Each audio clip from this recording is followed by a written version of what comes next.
Hello, hello everyone.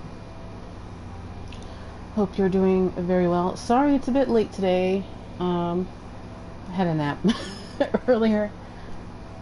When I woke up it was like 8 o'clock. So, had some coffee. Got everything started.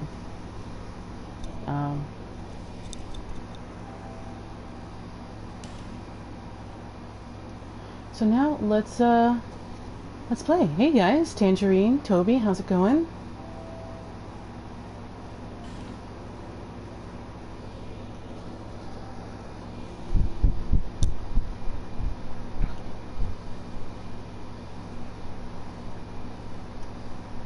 How's everything?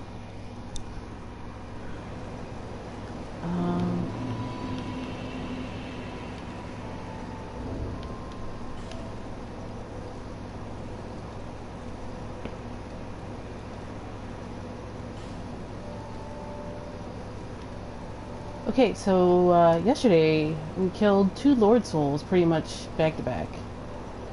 So let's take a moment and read those and discuss them. I don't think we really did. Soul of the Lost Sinner. Lost Sinner eternally... Yeah, I did read this. Yeah.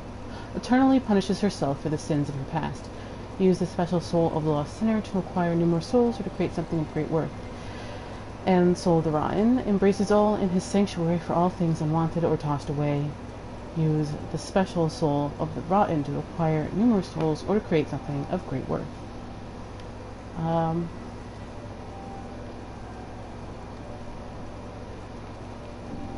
By the way, MatthewMatosis put up a video today. There's a bunch of things I don't agree with, but it is well worth your time anyway.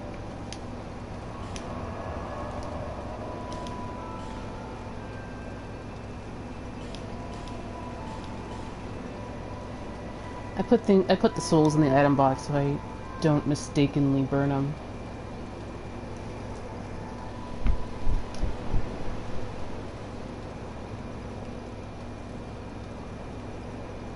Oh, let's go play the bird lottery while everyone's filtering in.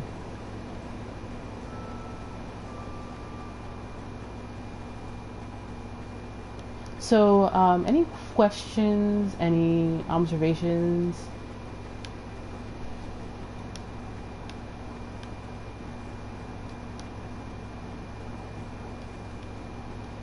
Anything you guys want to specifically talk about? Oh, this is the wrong entrance. Whoops.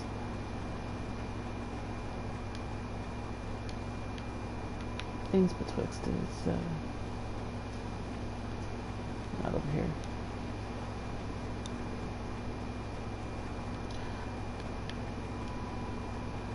Yeah, it's over here. The flag thing.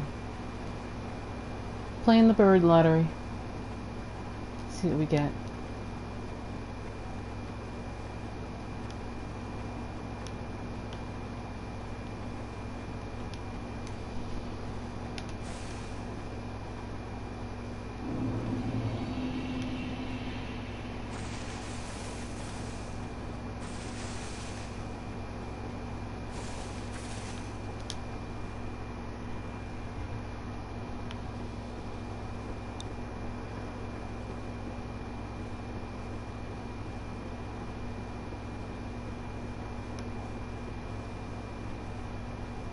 Birds.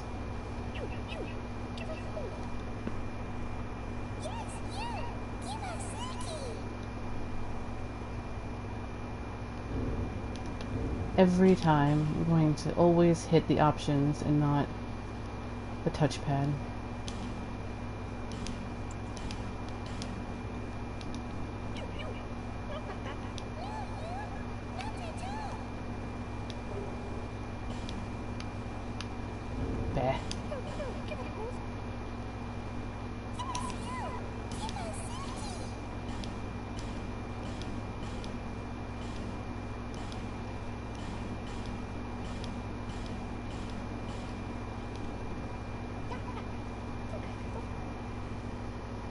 Playing the bird lottery, let's see. Let's see what we get.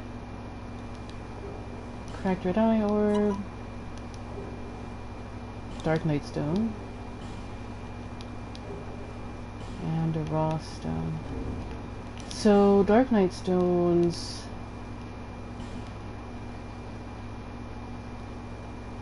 Stone, Dark Knight. Sorcerers at the Melfian Academy tried to do that. Tried to infuse Titanite with various elements, but are said to have failed, and this insinuates that they also were messing around with the dark, trying to put the dark into Titanite, but they failed. But someone must have succeeded, though. What else would explain the stone?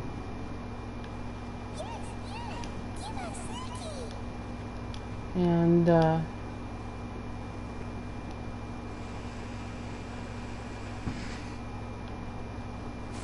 like, Dark Souls 2 seem to have done away with things like, green Titanite, and the really complicated Dark Souls 1 infusion process. But learning from Dark Souls 1, Titanite, besides the fact that it was rare, picks up stuff that it's right near. So it was probably Titanite.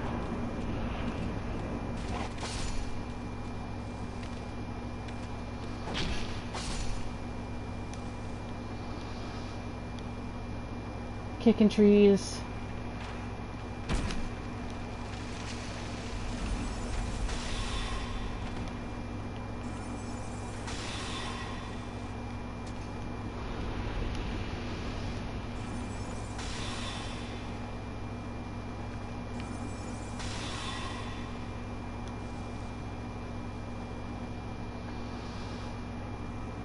That's death.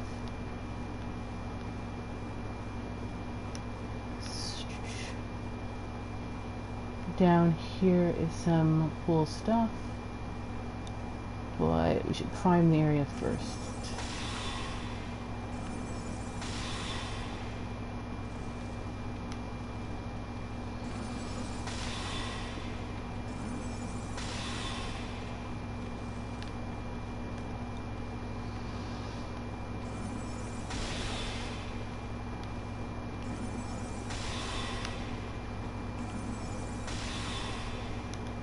So Toby, what did you think of it? I figured dang it.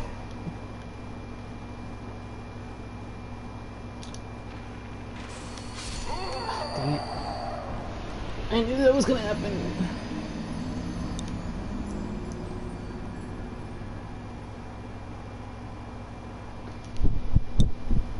There's an Estus shard there. I'm gonna run and pick it up. Maybe I'll harass the sad ogre. Pick up the spoon.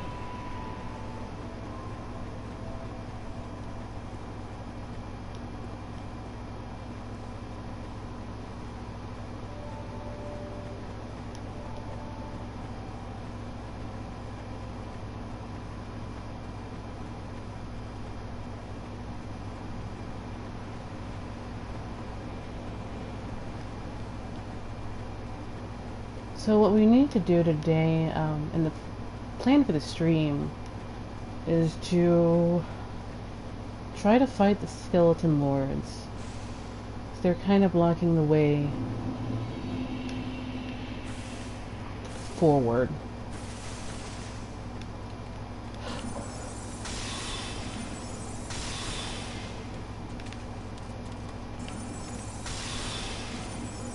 On one branch.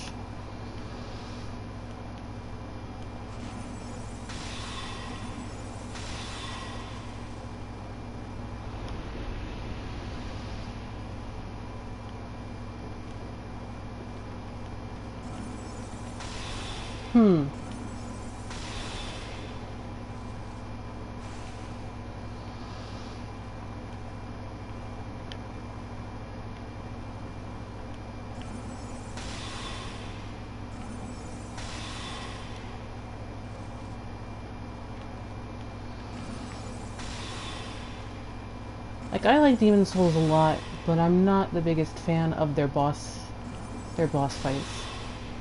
And I think that might be because of my playstyle being aggressive in a lot of ways.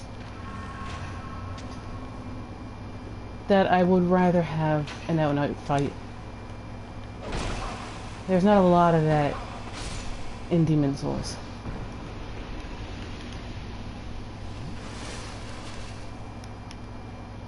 Like, the closest to a straight fight you really get is Flame Lurker. There's the Shard. Penetrator, you can get a good, like, a straight fight if you fail a quest. Just... eh.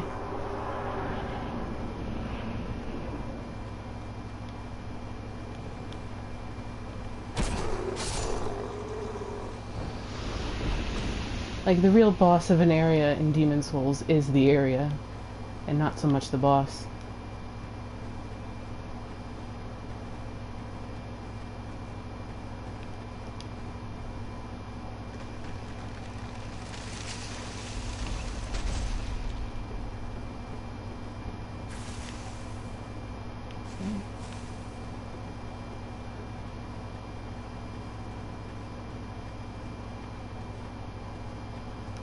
And the second point I have is that he attributes the series' origin to Demon Souls, and he says that Demon Souls is a bit lost or forgotten in the minds of Souls fans.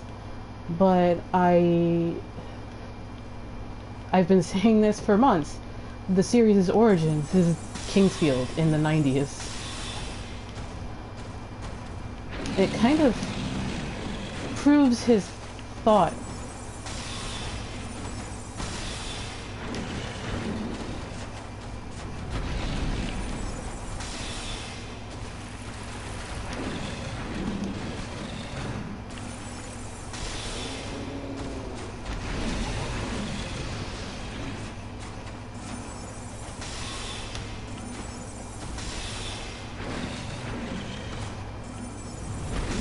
It's a evolution of Kingsfield. Kingsfield started in like 1992 or so. Pursuer? Nobody called you here.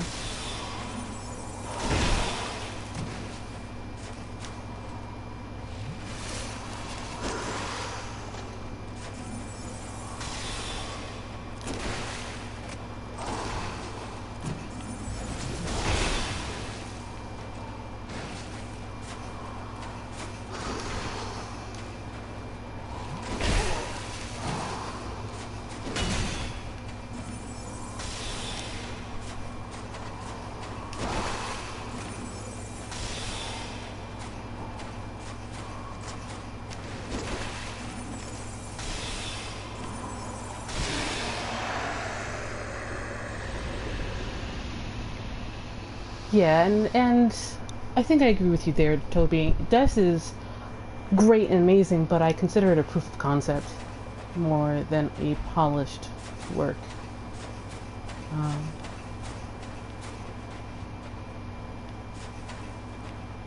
So, coffins. Back to the matter at hand. Now that we've defeated 2 ogres and the Pursuer! Ah, why Pursuer? Why? Get out of the things betwixt, it's my treehouse.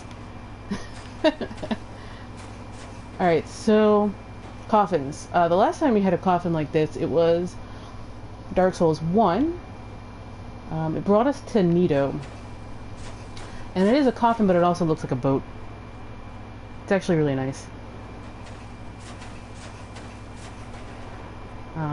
Let me see if I can't get a really close-up look at it. No, I don't want to attack the boat coffin thing. It's a coffin boat. I'm not sure if they use just random textures like they're wont to do, or if these textures were made for the game itself. You've got lion symbology. You've got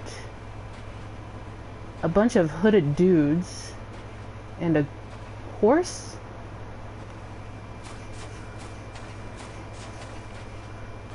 Same on this side? Yeah, same on this side. Yeah, who needs Sharon? Well, let's examine it. This should change my sex if I wanted to.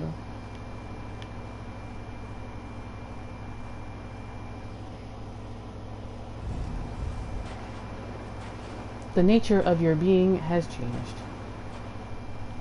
I am now a long-haired gentleman. It's all about... Things Betwixt is all about claiming your identity in a way that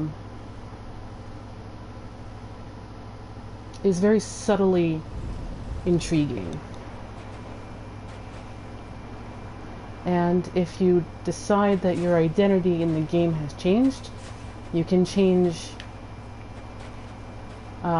everything in Things Betwixt. You can change the nature of your allocation and your sex. I don't think... And because the starting class is kind of irrelevant after the first like couple hours, that's probably the only reason why you're not even able to change your starting class. That's like the only thing you can't change in Things Betwixt. But since Things Betwixt is Things Betwixt, it's between reality and dream, you can change at will. Oh yeah, about the video, I just said I agreed with your assessment a bit.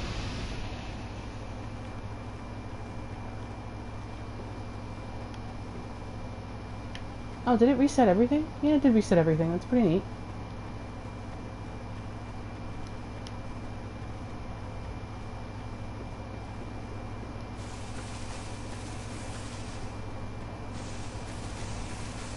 Hey, Hunter. How's it going? I saw you join the Discord. Welcome.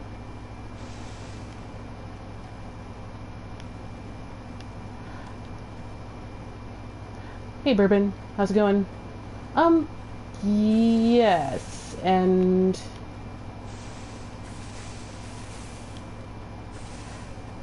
Yes. They're similar associations. Ash Lake, but I think they're fundamentally different. Now, hear me out. Things Betwixt seems to be a place only you as the player character can enter. Like, Lucatiel says she's here because she is looking for her brother, and she might have lied to you at the beginning to say that she wants her fair share of souls and stuff, but she trudged over here somehow. We were dragged here, and we plopped ourselves in Things Betwixt. So... similar, but I don't know if Things Betwixt is actually real, in a way. But, yes, similar associations because of the arch trees, the big posts that you see next in Bloodborne, but they're rocky. And you can change the nature of pretty much everything according to your being in Things Betwixt, all the way down to your sex. No, my dog just walked in here complaining, and he's crawling into my... Loki.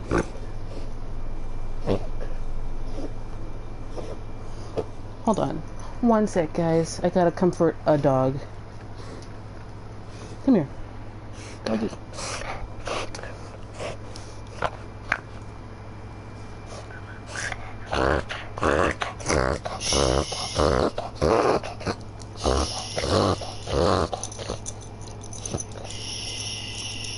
It's okay. It's okay, dog. You're right.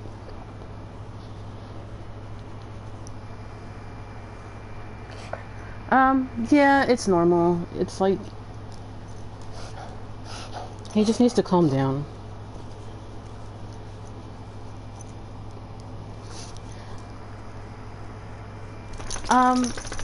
Yeah, medium... Medium likes grouping everybody together into different zines. I don't know if you went and explored Medium a little bit, but Medium allows you to like post long form, and sometimes they group everything together in publications, sort of like an e-zine, e-webzine. Loki. I think it is a little bit normal. I've never been contacted, probably because I don't really have my emails hanging around. But I think Agitated Tachyon was contacted a little bit, if you wanted to ask him.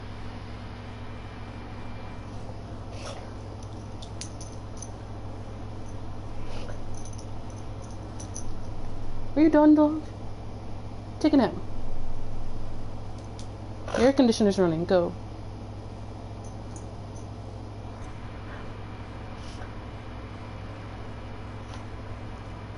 Yeah. It's not a separate site. It's a Medium publication. I've thought about creating a publication, but for a while it's just been me on Medium, with most people going, "Hey, what's Medium?"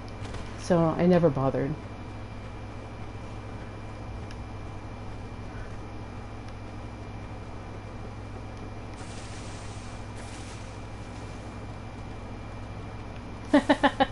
There's a lot of little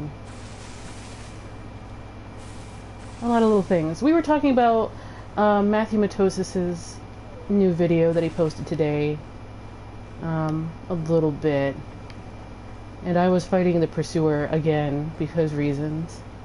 He's really pissed off, and we were talking about the nature of things betwixt.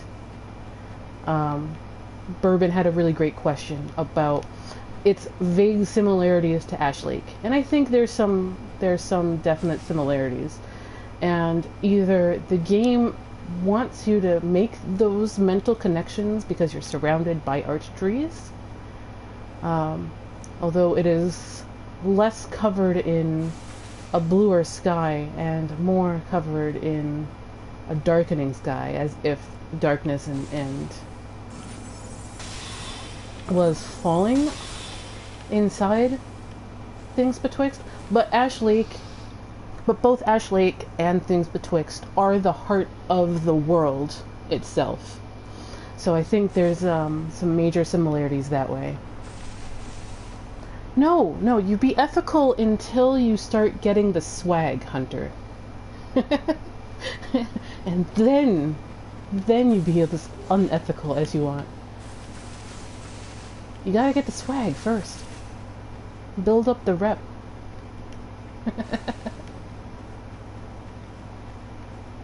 I actually want to get into journalism, but maybe not gaming journalism. Yeah.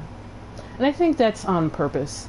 Both Ash Lake and things betwixt are like that heart in the world. And as I was saying, I don't think anyone but the player character is able to even get into things betwixt. Because Lucatiel ended up here separately. Ben Hart has always been in Drain Lake, so he didn't have to go anywhere.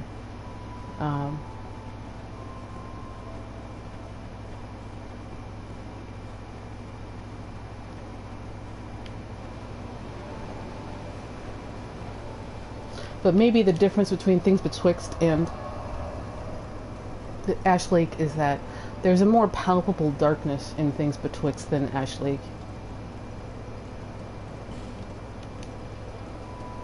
Alright, I have a shard. Is that a shard? By the way, Preacher starts again on Sunday. Here. So if you want to hear the Emerald Herald with a southern accent, To see light, to see hope, turn that way. however faint it might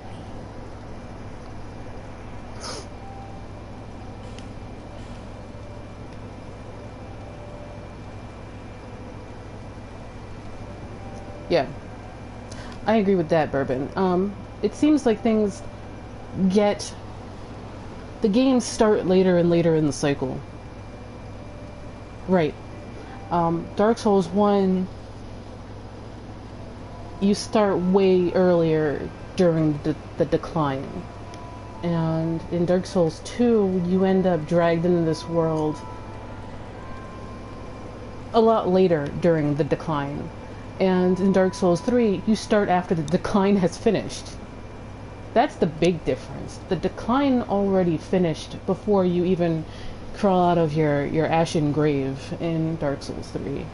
I'm reminded by how much Miyazaki mentioned that the action one is pretty different, or even fundamentally different, from the undead in Dark 1 and 2. And partially because the apocalypse already happened in Dark 3. In Dark 1 and 2, you're approaching that apocalyptic point, but in Dark 3, you start after that apocalyptic point. So, where to go?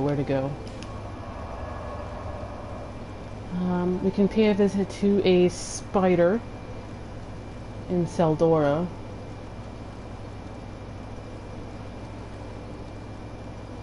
Which is probably what we might do. I'm gonna...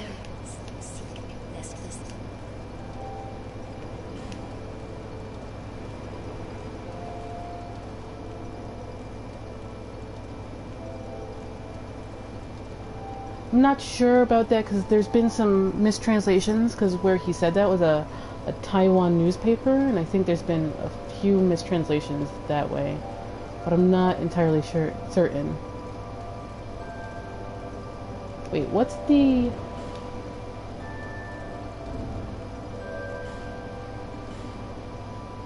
stat requirements on a mace?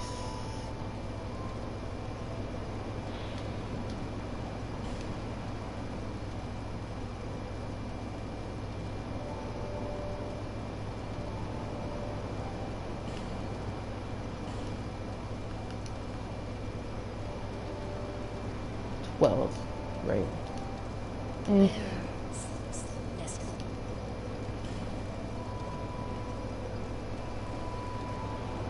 Meh. 12.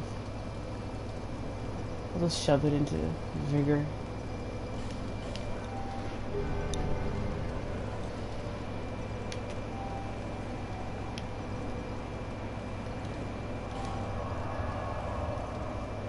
Let's go to Tseldora. Let's pay a visit to a spooter.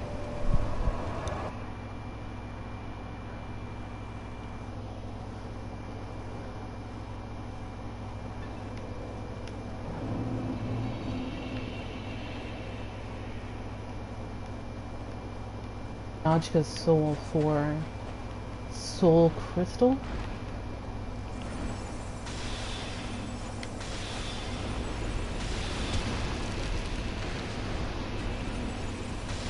Or soul shower. Yeah, soul shower.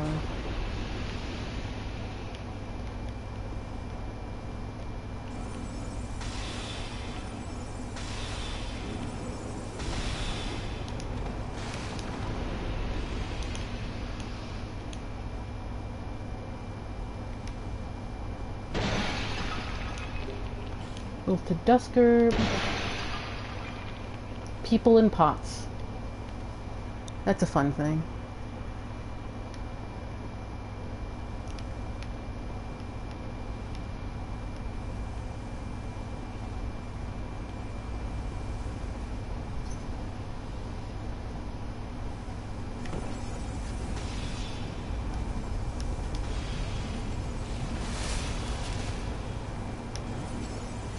Yeep.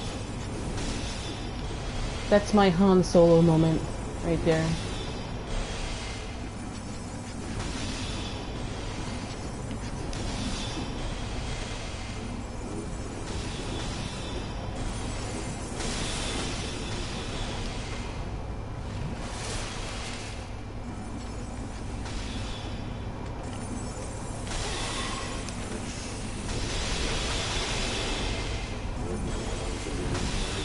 I'm super surprised that the Han Solo movie had its directors changed.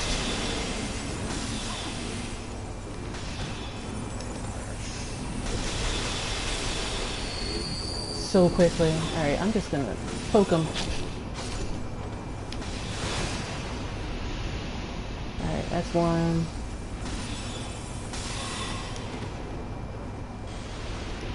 That's two.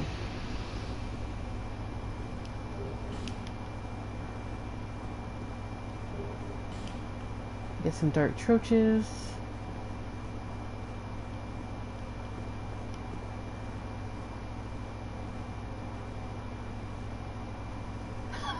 Hellenic Dave, that's funny.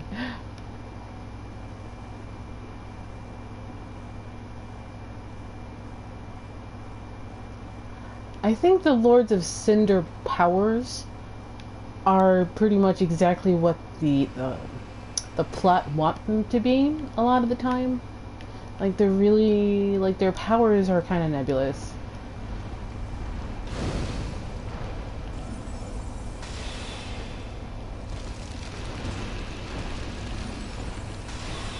Like, the only Lords of Cinder we've come in contact with before have been Gwyn, and he was a boss. He didn't really say very much.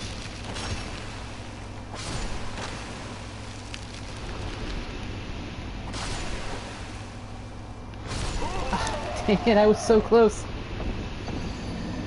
I had one left.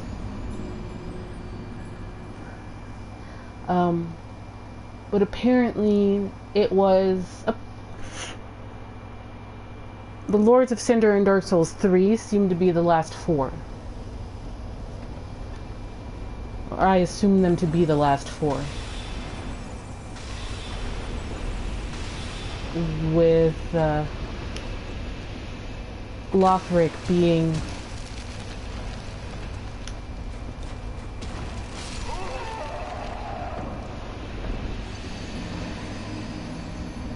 yeah. Like, it could have just been the luck of the draw, but I assume that Lothric was the very last one, and it's him that screwed up.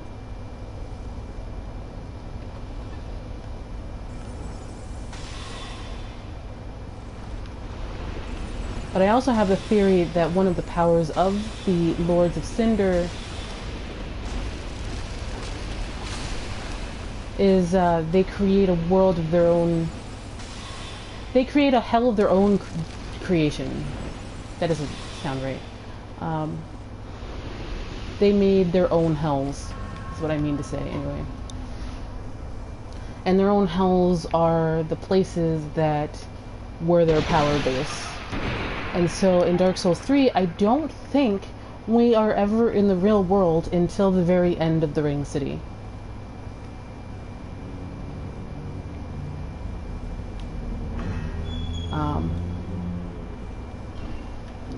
That's kind of been my current interpretation. Dark Souls 3's war, like, all the fiefdoms that are held by the Lords of Cinder are suggested to be far apart from one another, but they're actually churning together. I don't think it's the real world. I think these are just bubbles that the Lords of Cinder, via their own abilities and their own powers, created, but it is their own special hells. It also makes kind of sense that Lothric and Lorien are described as having gone as far away from the kiln as possible, but their castle is right above the kiln.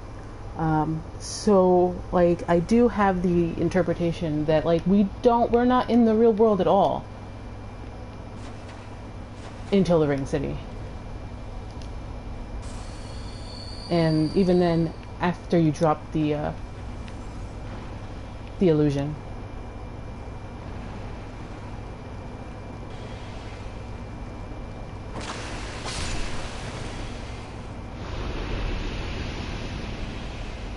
And that he was... I subscribe to the theory Lothric did link the fire, by the way. It doesn't make any sense that he's a Lord of Cinder without having linked the fire after the great pains the game goes through to say, this is what a Lord of Cinder is. And if it was true, then Frida would have linked the fire and she didn't. And so she's not a Lord of Cinder when she's defeated. She's just an heir. As I understand it, that's quite a bit against fan canon. My interpretation is that Lothric did link it, but he screwed up in regards to the Will of Fire, and it punished him.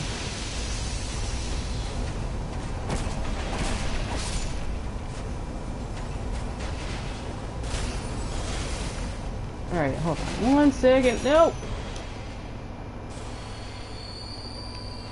Take your Avalon, you nerd.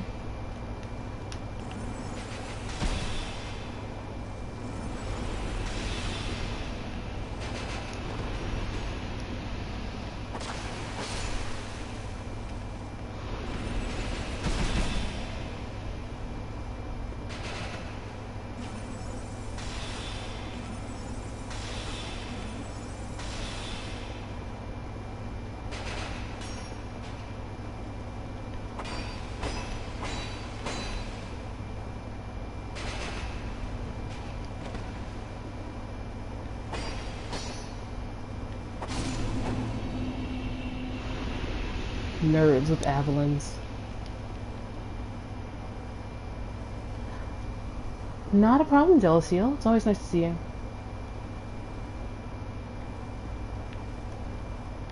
Yeah, like, I think the reason that everything went to crap to begin with is because Lothric messed up and disobeyed the fire, or like the covenant of fire that he created when he linked the fire.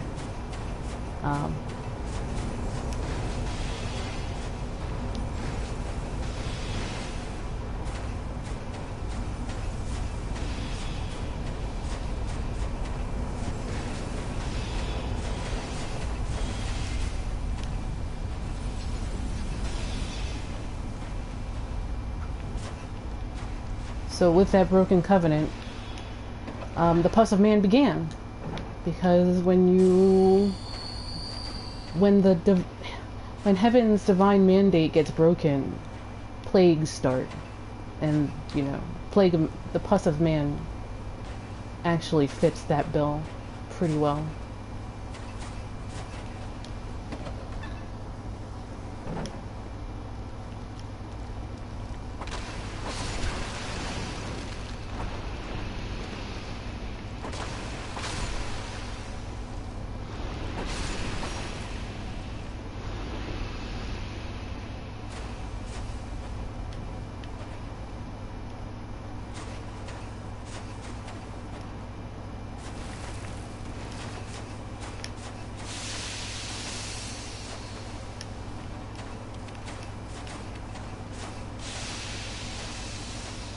I like melee. I am a melee kind of person. I want to hit it with a big knife. Yes, it's a concept that Imperial China used for its emperors. Yeah, the divine mandate, which is the mandate of heaven in Imperial China. Loki, are you okay still? Do you still need belly rubs? You don't care? You're just annoyed? Okay.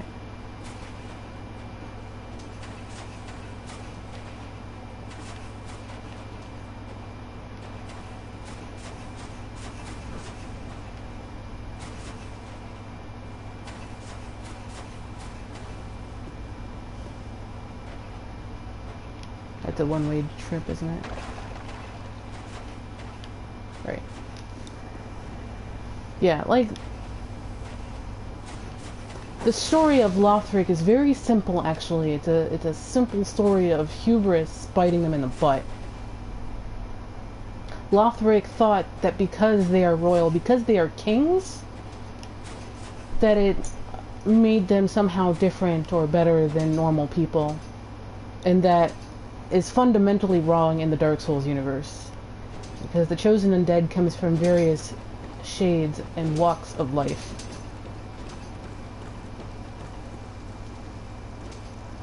They're even the lowliest deprived, but as long as they can prove themselves, the mandate of fire will bless them.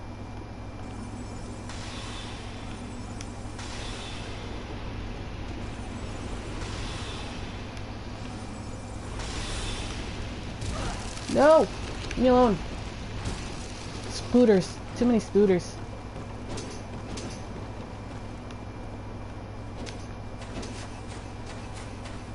I'm actually not very sympathetic to the family Lothric. They're a tale of narcissism and hubris to me.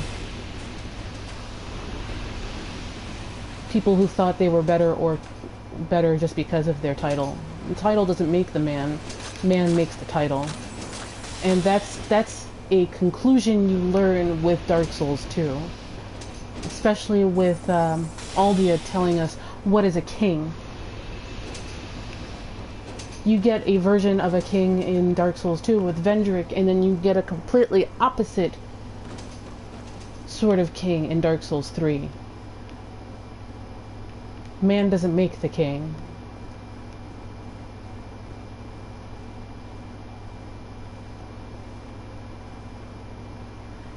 Yeah, like, Twin Princes seemed to only cared about themselves. They were pragmatic as AF.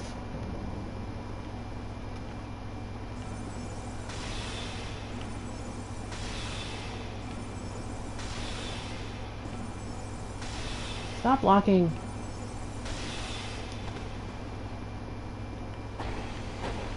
Three, four.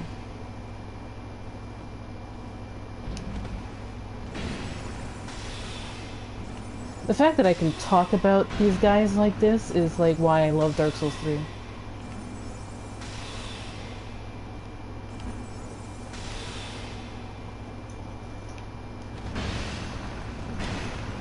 Endlessly fascinating.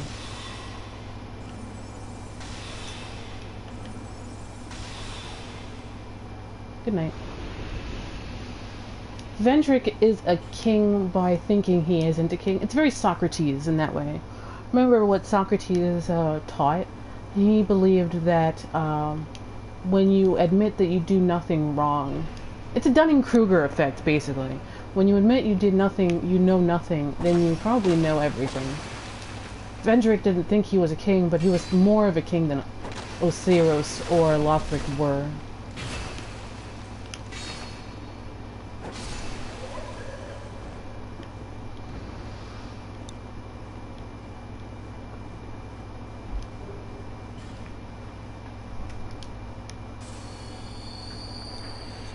And it's another reason why I think it's really important to know and go in with a clear mind without like the meme of herp derp I hate Dark Souls 2, because I think it's really important to know going into Dark 3, or at least, you know. Yeah, I only have one of these.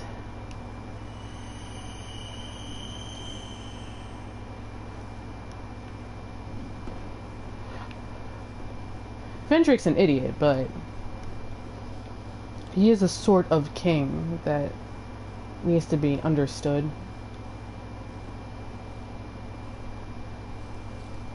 I think that's an interesting question, though. Was Vendrick a king, or was he just a pretender, like he thinks he was?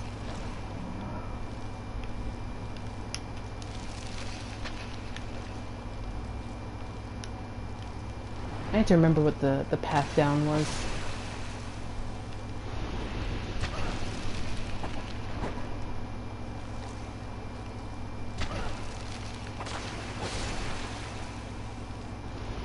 You know, Tumblr's gonna die soon. Eep. Welp. I messed up the path down. Well, considering how many times this game references Macbeth, it's like, yeah.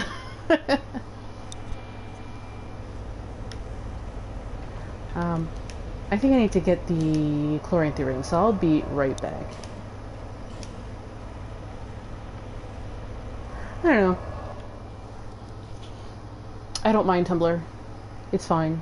I never understood. Verizon owns it now. And because of the Yahoo deal.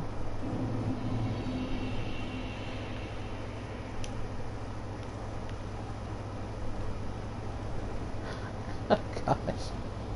I actually don't use Tumblr. I never understood it. Plus, I don't really have anything to put on Tumblr, so...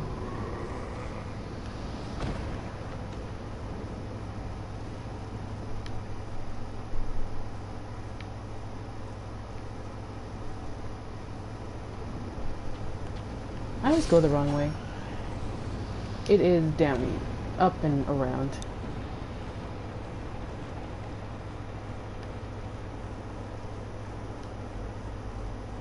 Verizon's deal.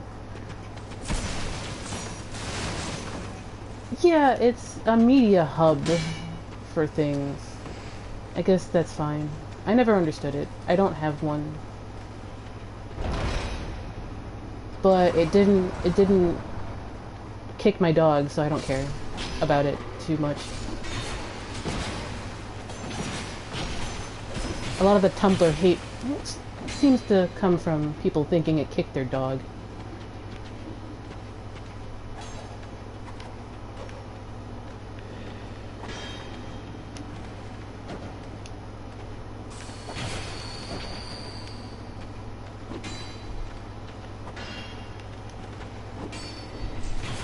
Alright, fine. You guys get the spells. Alright.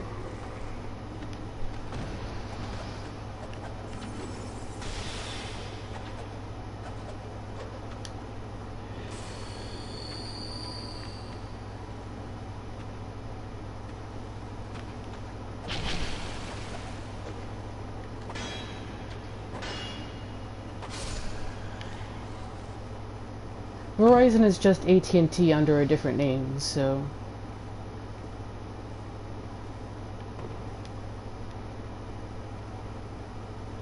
Where... There it is.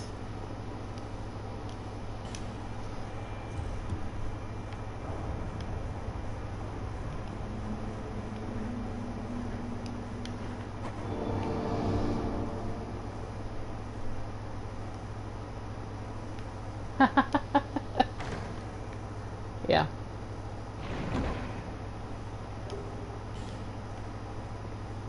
When Ma Bell was broken up for monopoly reasons, Verizon was one of the mini bells that came out of it. And they've been slowly reforming like Voltron over the last like 10 years.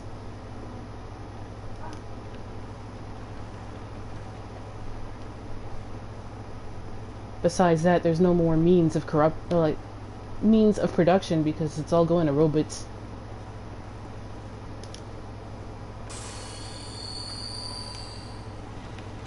That stuff, Toby, is just shadowboxing. A lot of the time, it's just shadowboxing.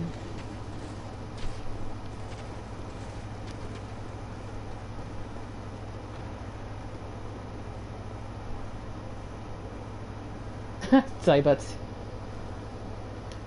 that's definitely a reference there, Sonic Dave. Shadowboxing is sort of like when you're like lashing out at perceived enemies, but they're just shadows created of your own like fears, rather than it being for reals.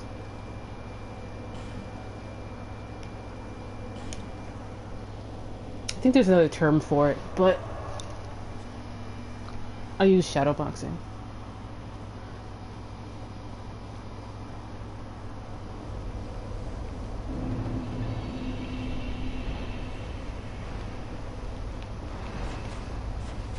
The 80s.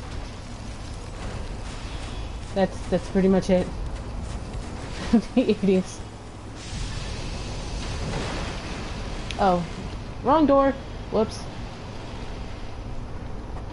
That reminds me I need to go get her. And now I'm super dead.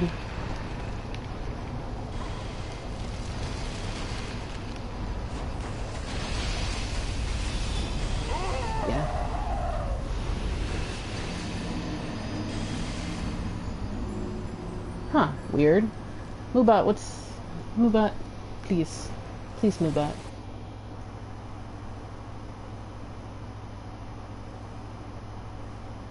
Did you try to put in a link? Because I can get up and permit you.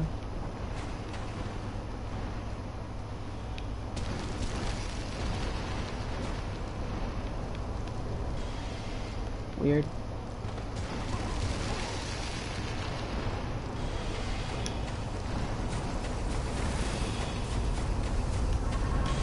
Yeah. Should have healed, but...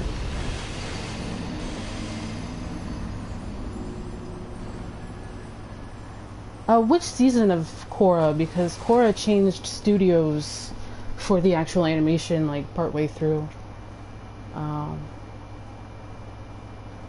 It was... The first couple of seasons were done by Studio Nue in South Korea, and then it got sniped by Studio Pierrot in Japan for, I think, the last season.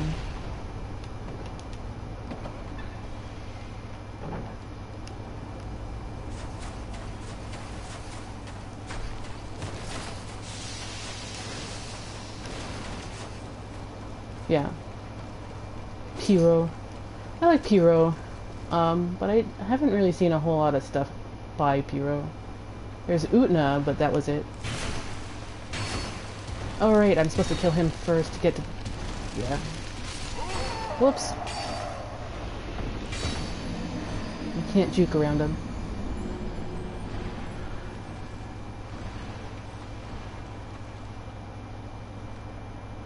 And mostly, I think, because Nue was contracted to do Boondocks, a new Boondock season at the time.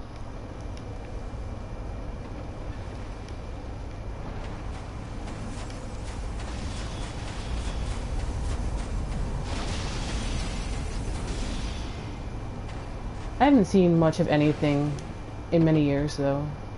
Most of the stuff I read, manga-wise, turns into live-action movies and films and stuff.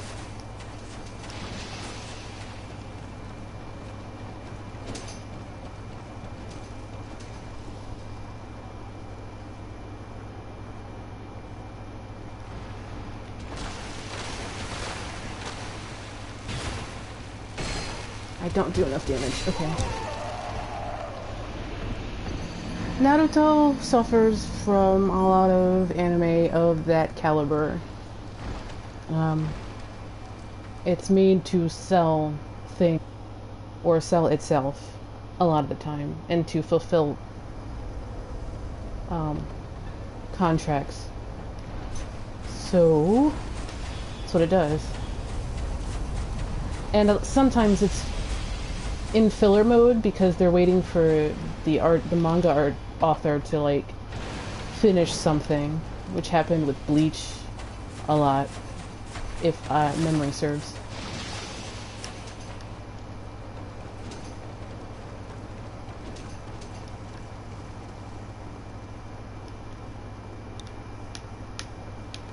Lock on, you suck.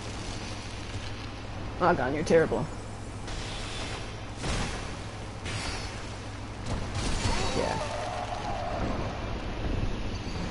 Yeah, and I don't really... What I read is a lot of stuff that turns into actual movies and stuff now.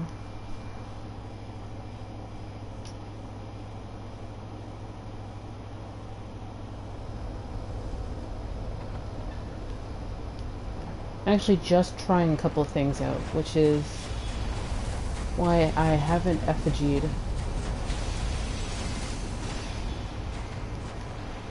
Yeah, that was the...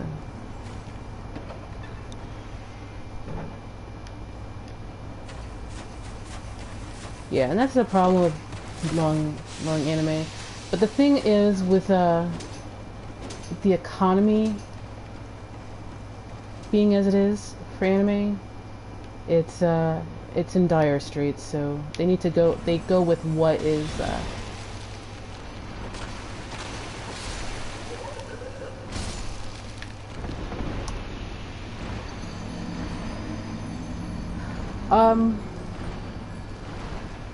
I read MPD Psycho, but that's on super hiatus because that's super hard for... It's super hard to translate. Yeah, I'm gonna have to kill the spiders a bunch of times. Not run around them. Leave me alone, spiders.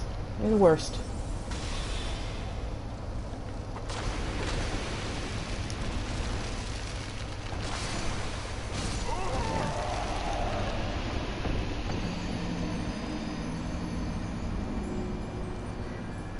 So, like, I read MPD Psycho, which I have in Japanese and in English. Japanese is really, really hard to read. It's full of jargon and, like, police jargon and...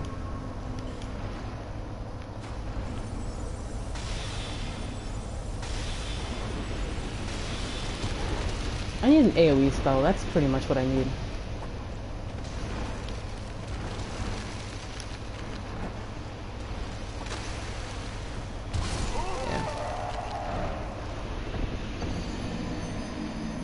Well, animation in Japan is in dire straits, like, economically, and it's been that way for like 15 years. Anime is pretty much computer generated now. It's CGI, and that's one of the reasons why the recent Berserk anime has come into fire, because computer drawn stuff is actually really bad.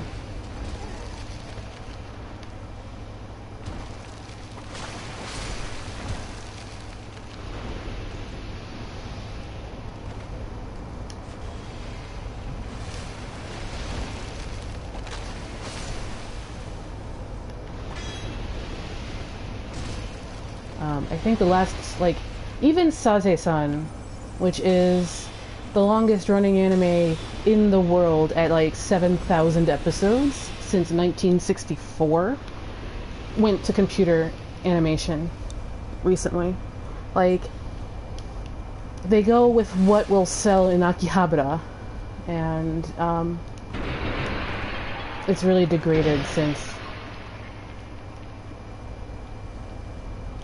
So, I mean, I read seinen and josei manga, which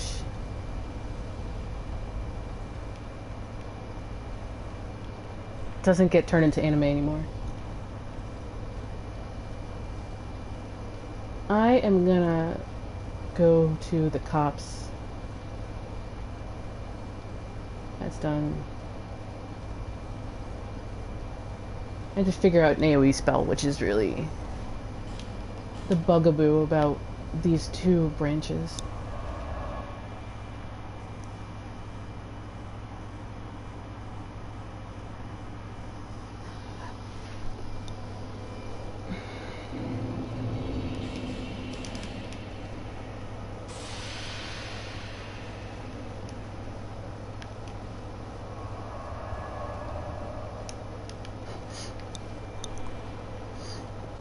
I got into it when I was like 11 years old, but I haven't really seen or watched a lot of it.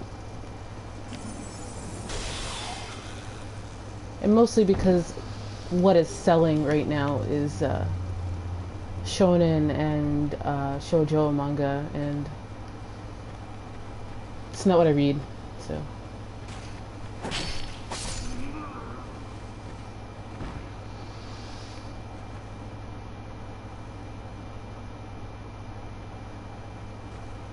Yeah.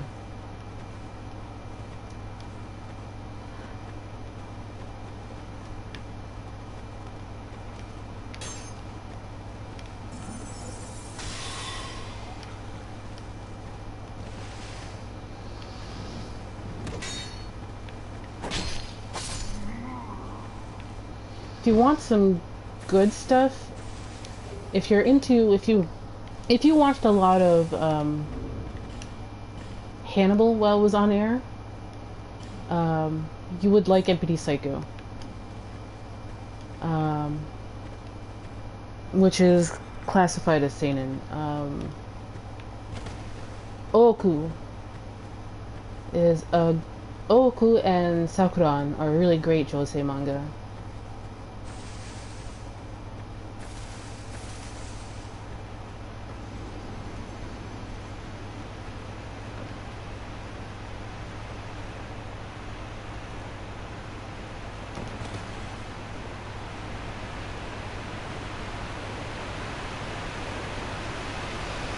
I'm gonna give Skeleton Lords a try, but I'm not certain I will get it.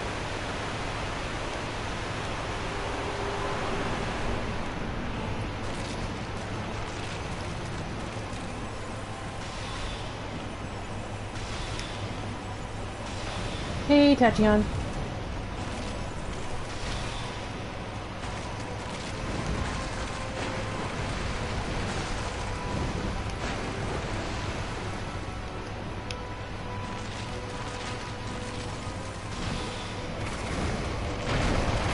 You're done. You should bring out some of the normal skeletons.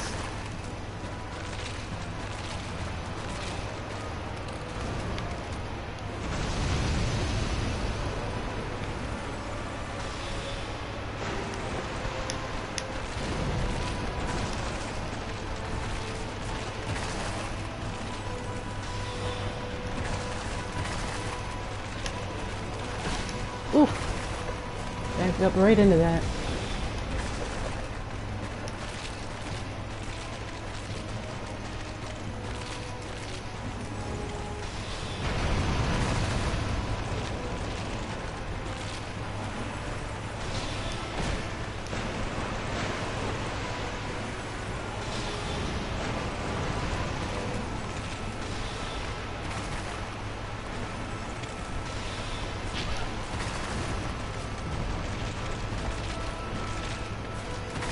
Yeah, they're not hard, it's just there's so many of them.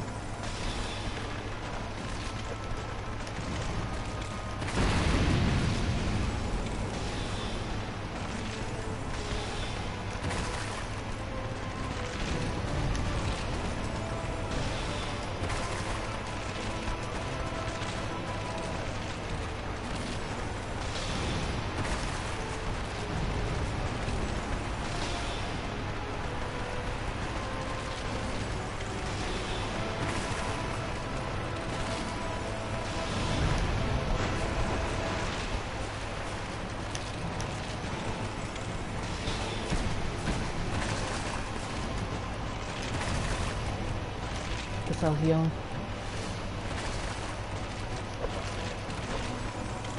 Yeah, this is super easy in melee.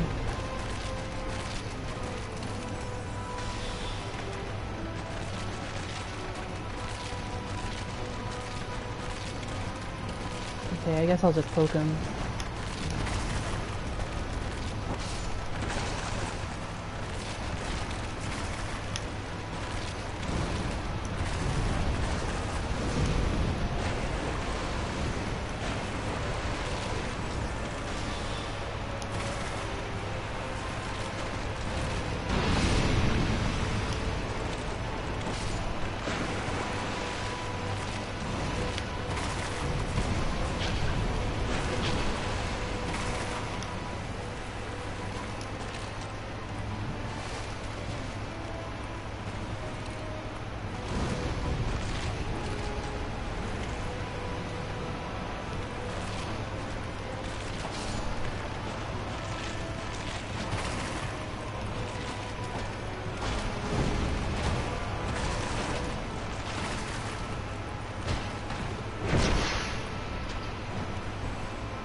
Trying to save my spells.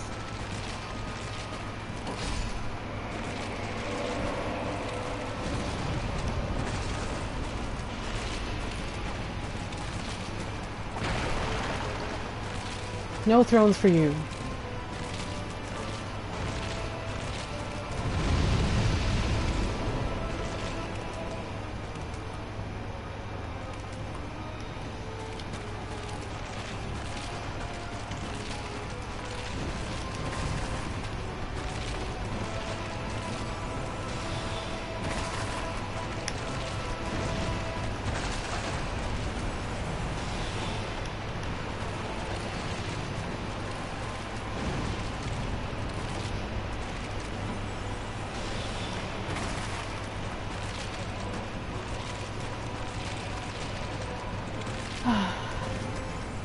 Sigh.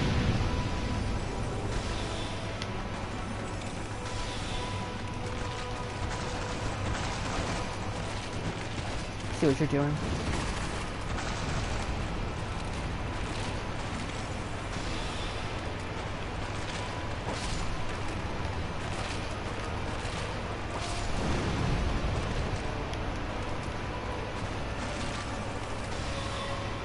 Time for bone skeleton, bone wheels.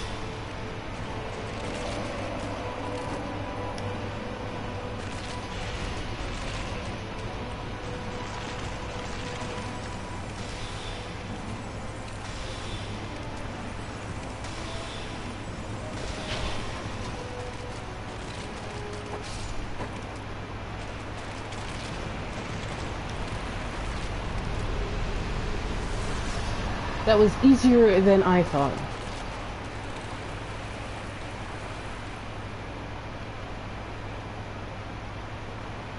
Just took a while. Alright, let's move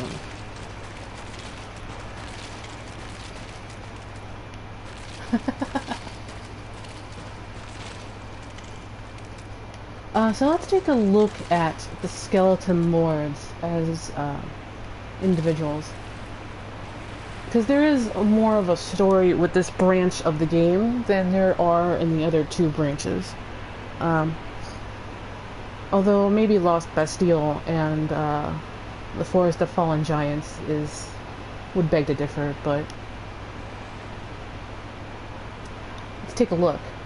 So this place is probably not made to house all of these dead. Our soul that we just got says the following. Soul of a skeleton lord who reigned from deep within the Huntsman's copse. The old Iron King commanded the capture of all undead, but those charged with the task were overcome by the curse. And this kind of fits in what we've been talking about yesterday with proximity to humanity making the curse of humanity a bit contagious. Use a special soul of the skeleton lords to acquire numerous souls or to create something of great worth. And yes, the skeleton lords are kind of lieutenants of the old Iron King. You get that from their crown when you beat Executioner's Chariot and become friends with the PvP Covenant guy.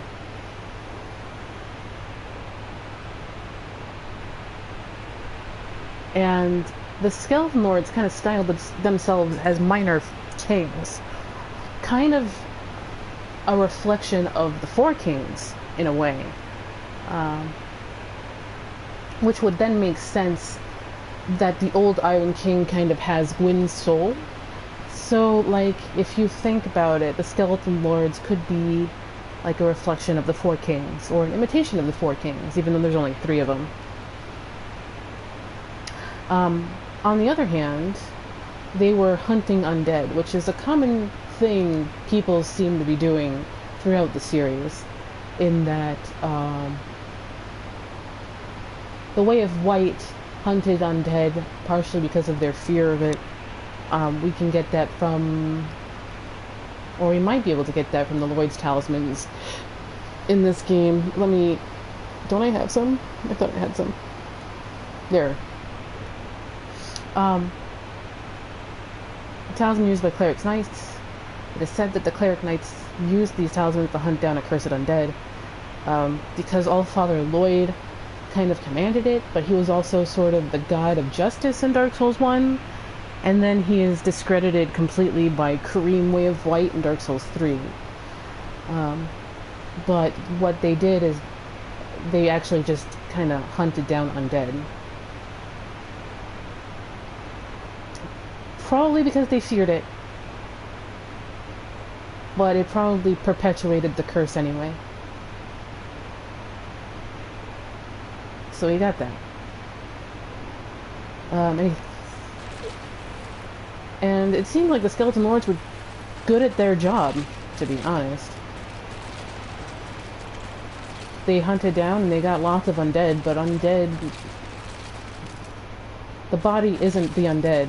It perpetuates all the way down into the bones, because the blood conveys a lot of things, and like I've been mentioning, bones create red blood vessels, and the dark soul within each person is fueled by human blood.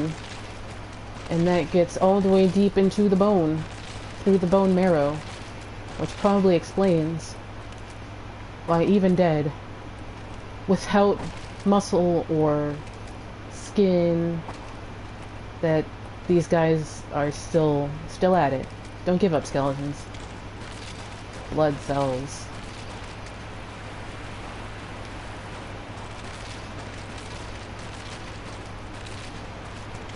Alright. Any thoughts?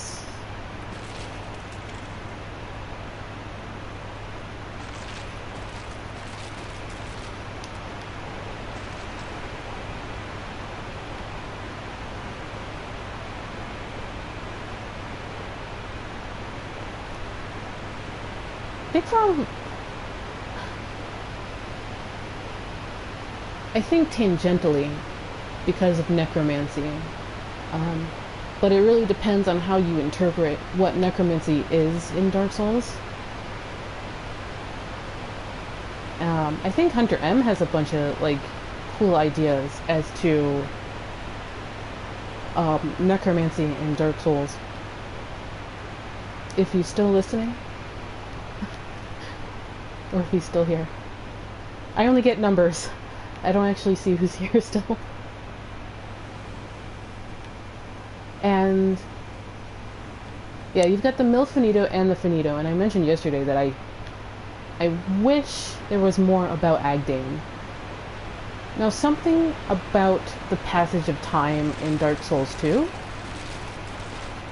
Oh, Hunter, what was your you had some really cool ideas about necromancy, and what do you think the connection, if any, of skeleton lords might have to Nito? And a note about the passage of time. They try and simulate a bit of passage of time with it being nighttime in the Copse, and then as soon as you come in here and then flip over to the load transition, which is over his ear,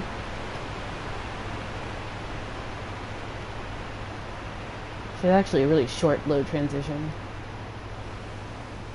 It is verging on daylight on this side. They try and simulate that passage of time without actually having a day-night cycle.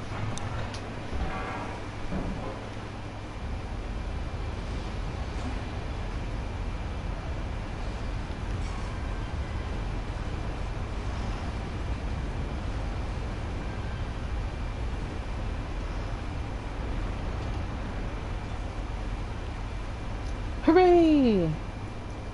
The skeleton lords weren't as bad as I thought they would be for this build. Oh, right. Somebody asked me about my favorite build. My favorite build is melee, pretty much. The build I really enjoyed all the way into Platinum, which is Antonius, is my Claymore or Zweihander strength build. And the Zweihander was lightning infused. And I also kept a magic weapon. So he had 10 intelligence to cast magic weapon for a slight boost.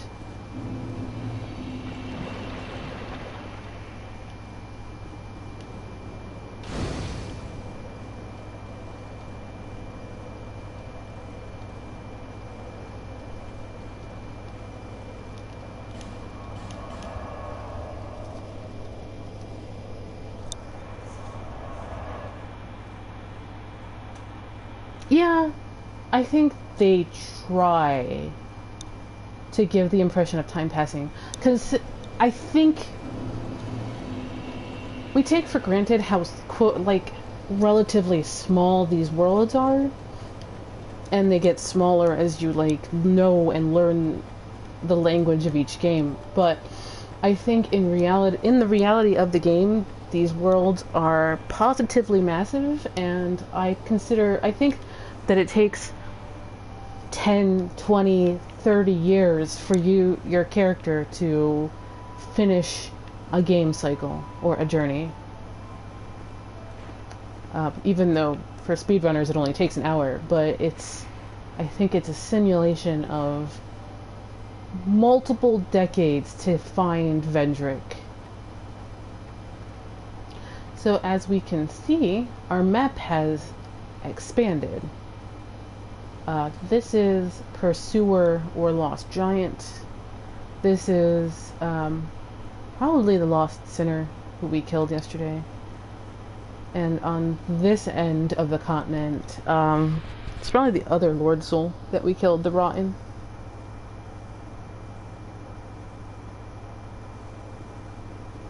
Yeah, time is irrelevant, but like it's like it doesn't matter because we're basically virtually immortal. But I think it takes many decades for the chosen undead to complete a cycle.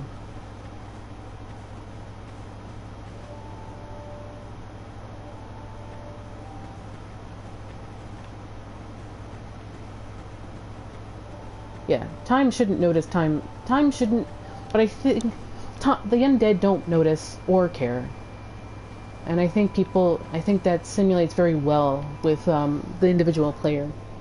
But I think they attempted that in Dark Souls 2, and I'm not sure how much it succeeded. Is what I think is my conclusion. I'm not sure how much that succeeded. I think it was an idea that didn't work out too well.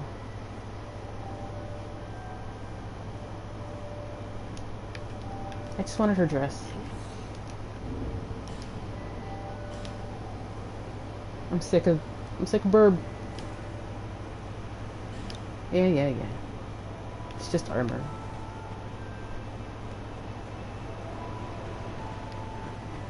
Yeah, I think they wanted to simulate the passage of time or something, but like I'm not sure how much it works.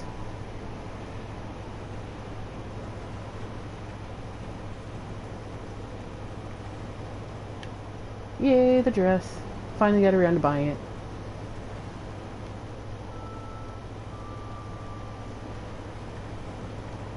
Don't give me the patches treatment, you guys, please.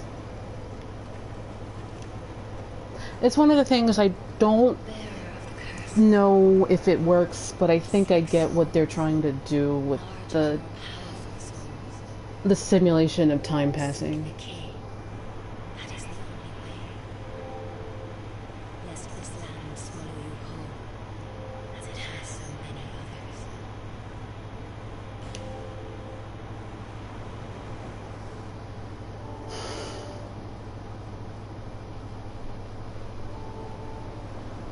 One? Really?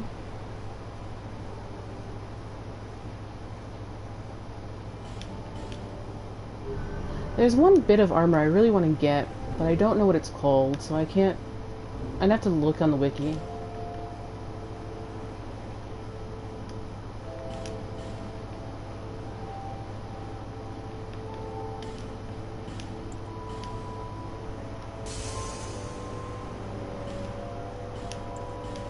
Yeah. I really like Ruth Nega's voice. Her southern accent is great too.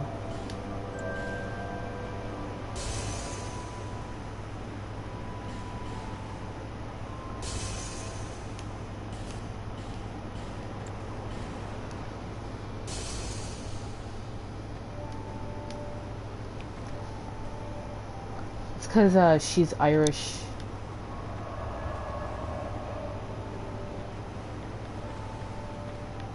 I don't know why I did that, but okay.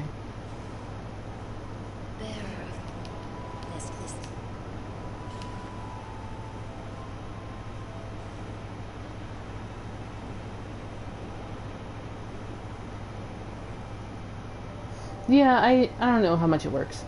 I don't think it does. 7,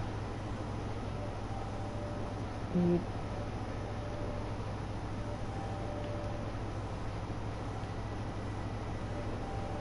Yeah, the sun itself has always been an illusion.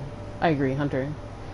The sun has been dead since either the end of Dark Souls 1 or before Dark Souls 1's events. Like, Dark Souls 3 really drives home the fact that the gods have been dead for a while.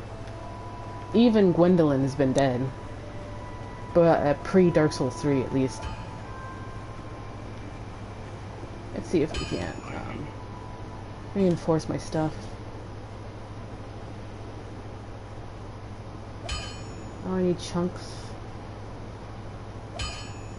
Hey, how was the bone staff anyway? By the way, I want to see the model because I wanted to make sure of something before I said it.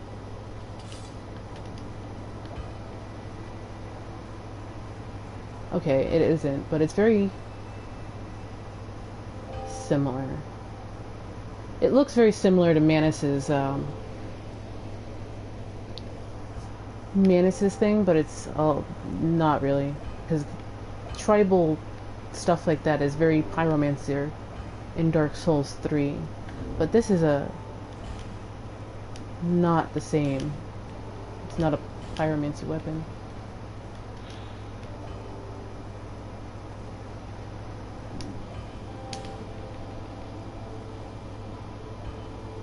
A-scaling dark, D-scaling intelligence.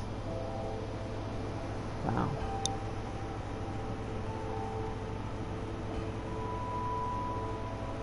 Yeah, we don't see the dark sign in Dark Souls 2. And I think that's because we haven't passed the point of no return in Dark Souls 2. In Dark Souls 3, it starts after the point of no return has already passed out.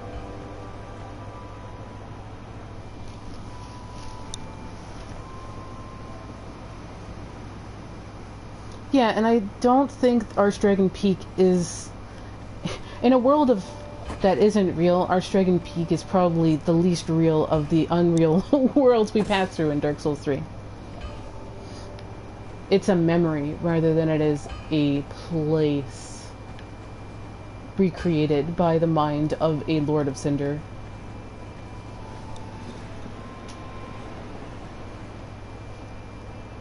Alright. Go to the poison area. Speaking of the Warriors of Sunlight, we'll be there soon. The dragon fight, I think, is more of a story tableau than it is a boss fight.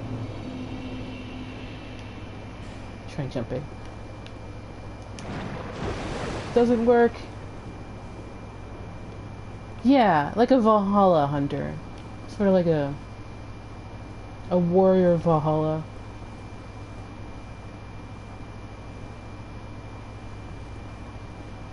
Let's meet somebody.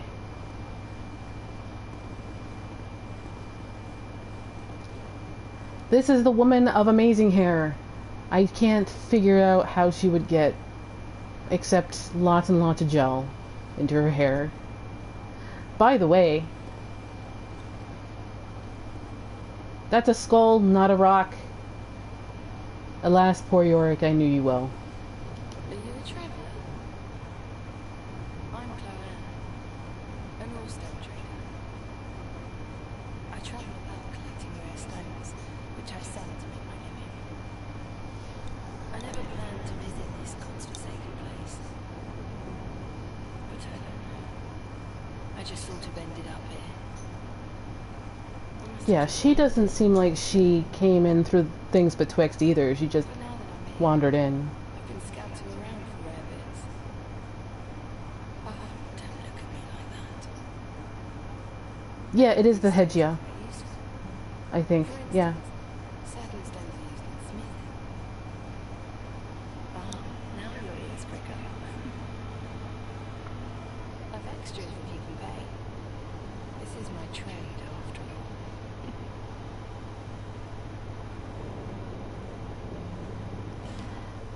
So this is Chloanne. No interest. Silly.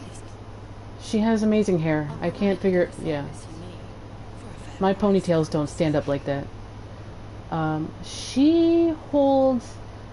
There's some intriguing things about Chloanne. Like, she's not all she says she is. And it's mostly... She's got dead again. Anime ponytails, seriously. Hex that casts a dark flame upon corpses, causing them to combust violently. Hexes such as these that tamper with life itself are particularly abhorred. Dead Again is actually pretty interesting. Dead Again is useful in Dark Souls 3 PvP, actually, if you want to set up a bunch of traps. Yeah, Chloanne is one of those NPCs that they had a lot of, like, let me back up that statement a little bit. The first half of Dark Souls 2 suffered from sequelitis. And they had all of these great ideas for NPCs, and they stuffed them in there, and instead of curating and then fleshing out their best ones.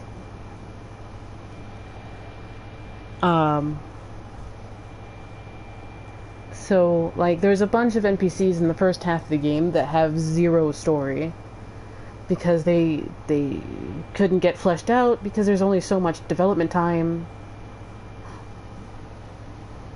And so once you hit the Shrine of Winter, pretty much 2/3 of the NPCs just stop being relevant because they curated the best ones at the second half of the game, and I think they made a better story out of it. Sequelitis is when there's a lot of, and you have a lot of pressure to make a good game after the first in the series.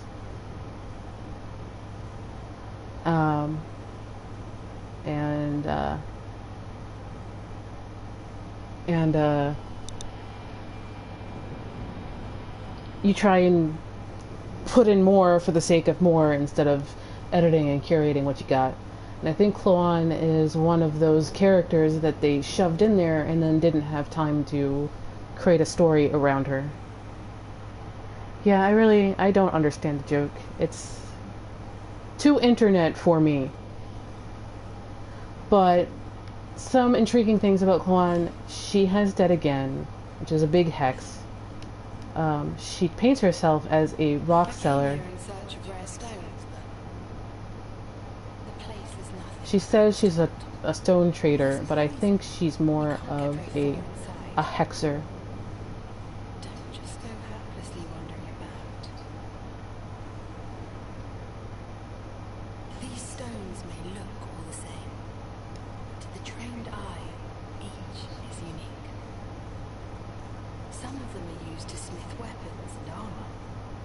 Some of them. So I think she pretends to be a stone trader, and she is, but she's actually just like a murdering hexer probably, but like they don't have time to make a story, so How is it that I ended up here? shrug. It's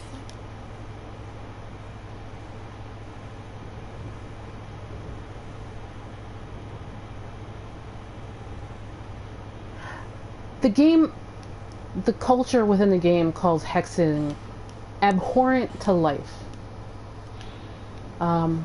And hexes that tamper with life itself are particularly abhorred. I don't have any more hexes to cross-reference, but there's a pronounced fear of hexes in Dark Souls 2 because it messes with life. And she's also got she's carrying a skull. A lot of people don't miss that fact. She's got a skull in her hand. Not a rock. You'd expect a rock, but it's a skull.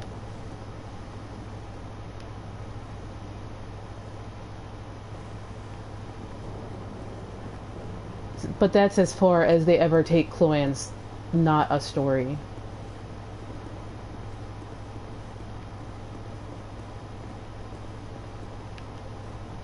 Yeah, and I think that meme is stupid and dumb.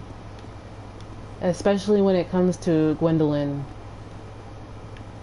Stupid and dumb.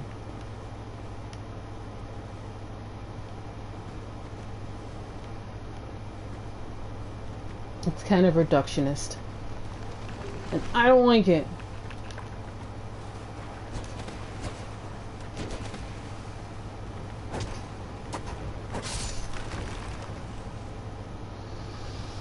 Yeah, and I don't think they had enough time because they had all of these NPCs. And you don't have time in development, especially in crunch time, to flesh out 20 NPCs like there is in Dark Souls 2. I think they went overboard with the number of NPCs. They should have kept Lucatiel and maybe one or two others and cut the rest of them.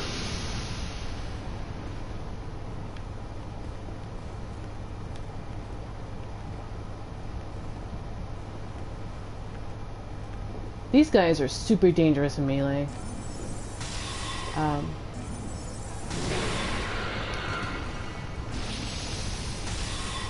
Like on my melee characters, I use lacerating arrows on them.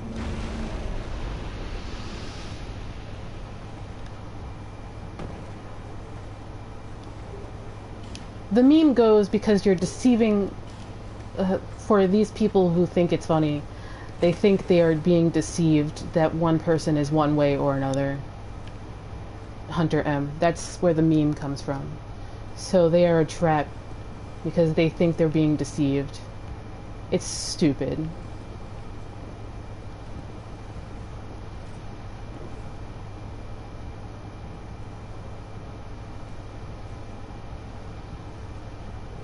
Yeah, it's all pyromancy and poison. Poison, pyromancy, and some sorcery stuff. But there's the Altar of Sunlight. Yeah, people are people. Just treat people like people. God. If they want to dress a certain way and declare their identity a certain way, and that's a big theme in Dark Souls 2, then let them and help them. I think the meme is stupid and dumb.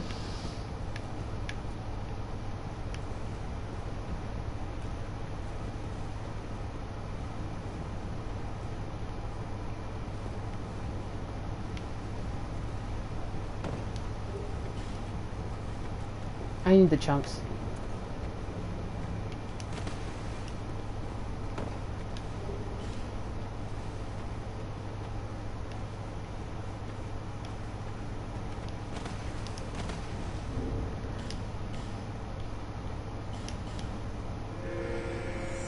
Yeah,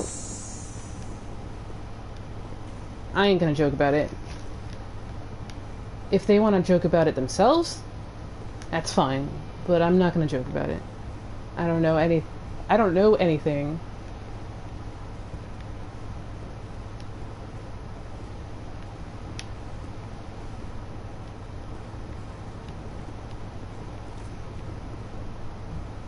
So I think we should leave it alone.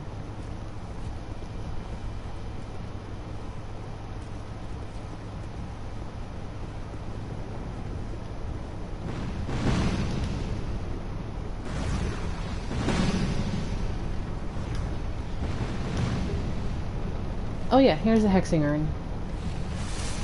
So there is some, but not a whole lot.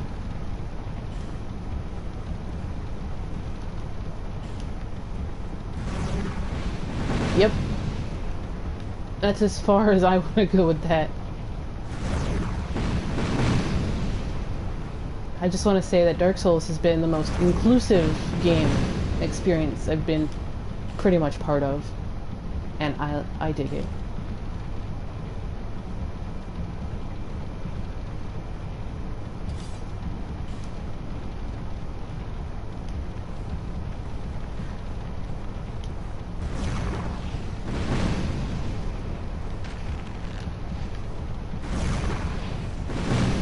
Probably got the wrong bows, but I want to see if this does any damage.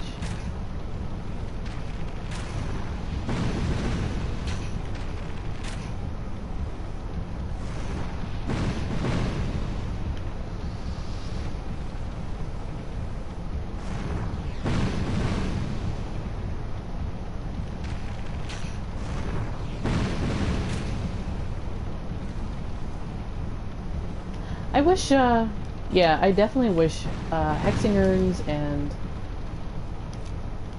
stuff like that made it into Dark 3.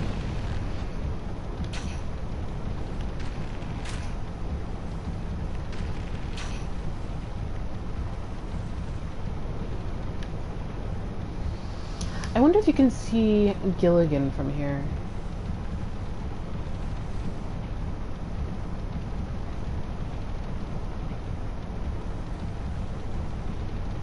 No, this is too low a poly count, I guess.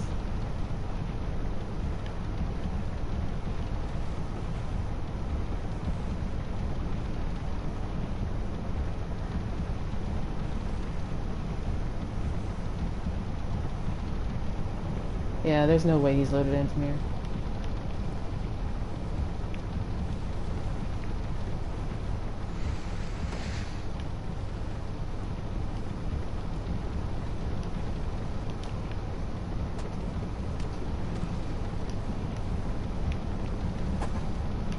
And these guys have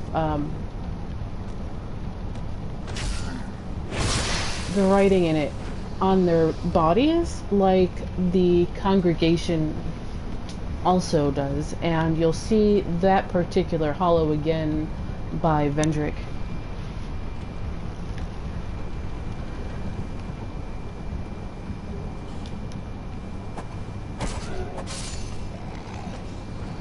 They kind of look like they've got like the writing you find on Titanite shards or Titanite slabs.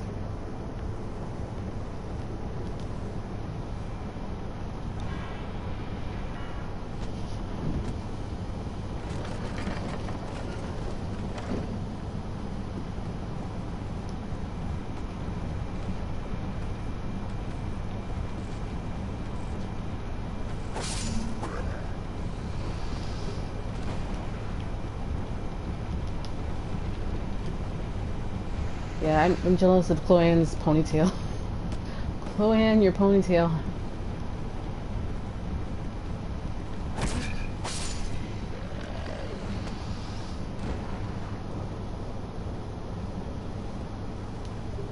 Hey, Mountain Justice, how's it going? Nice to see you.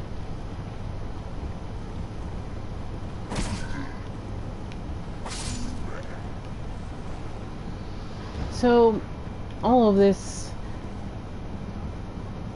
I don't know if I've mentioned it during this particular set of streams, but Dark Souls 2's bonfire to bonfire management is different from Dark Souls 1, and I think that threw some people off. Meanwhile, it takes me an hour to blow dry my hair half the time. But, bonfire to bonfire is different in Dark Souls 2 than it is in Dark 3. They give you these super hard, boss-like PvE encounters, which is all of this, and then they give you a bonfire so that you don't have to do it again. And it's right over here.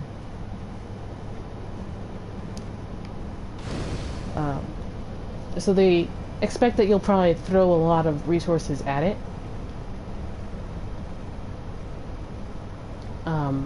And then you'll get rewarded with a bonfire. It's not that there's so many bonfires. They thought that it would be harder to get to each bonfire.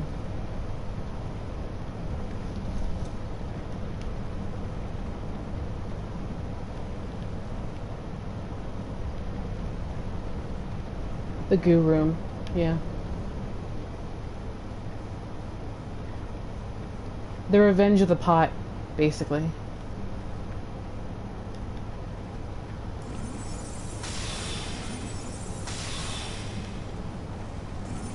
No!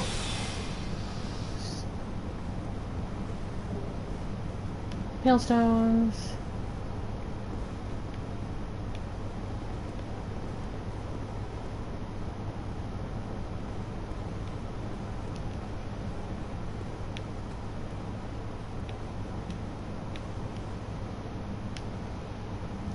And yeah, it's all good, just as long as everybody, like, is on the same page. Most of humor works because we're on the same page with one another.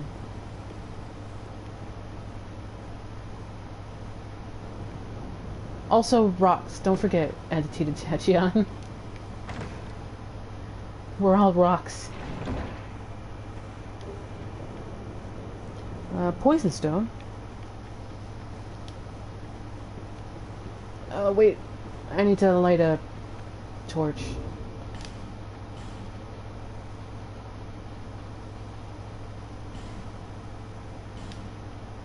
She's Antonius' sister.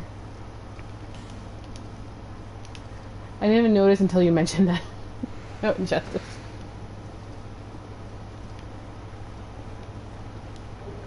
It burns some of the poison stuff away.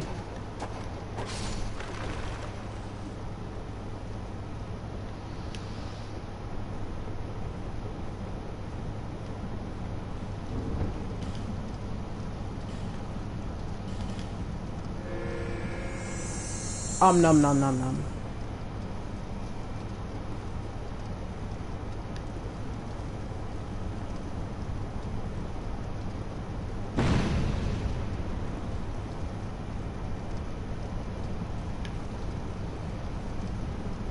I think the poison came before. I think there's been a poison trope, I think, in Shadow Tower, but I gotta check. Which way is Gavlan? Gavlan's around here somewhere, isn't he?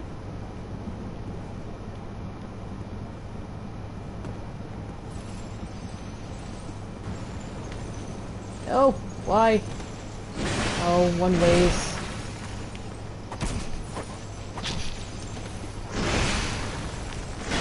Yeah.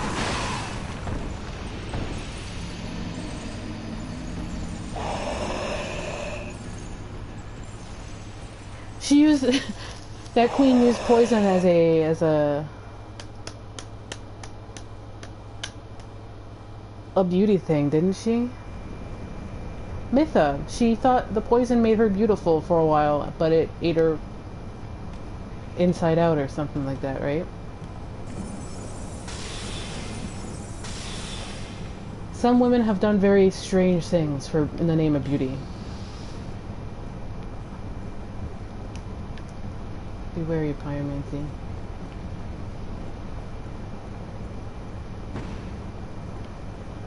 I normally don't mess with this side of the room, but I would like to find Gavlan.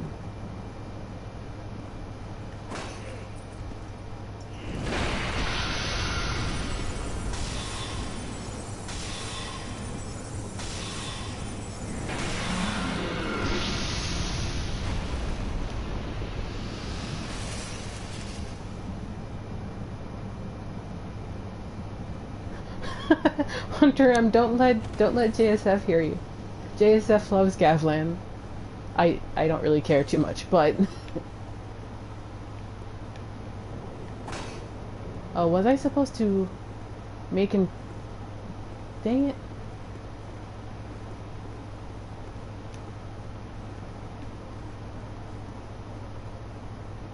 Where is Gavlan in here?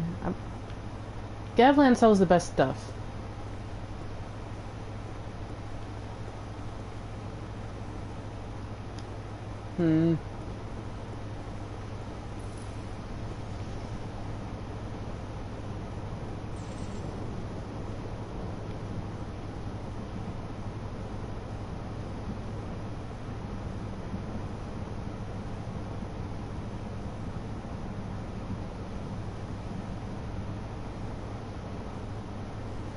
Yeah, so did,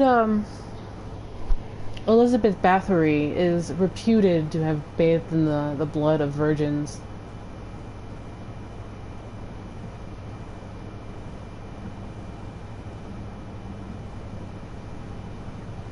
Oh, by Chloanne, okay.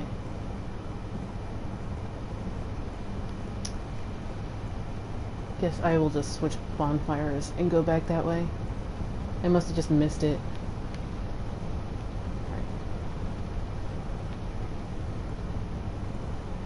Gilligan is definitely not Patches.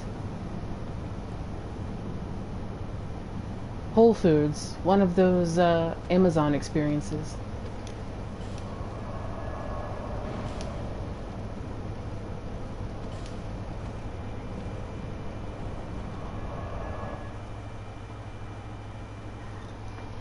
I would have rather have had patches in this game, but I guess were patches in this game, especially if you kill Lycia. Cleopatra was different because she's got Greek heritage in her. She had Greek heritage in her. By Chloanne. Chloanne's still here. Did I not exhaust her dialogue? Well, I've searched perhaps. Okay, there. I suppose it's about.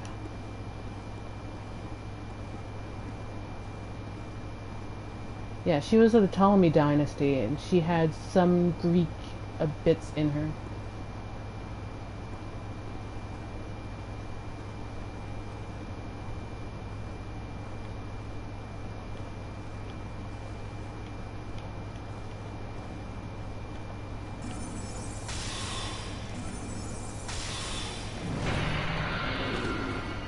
And so since humans like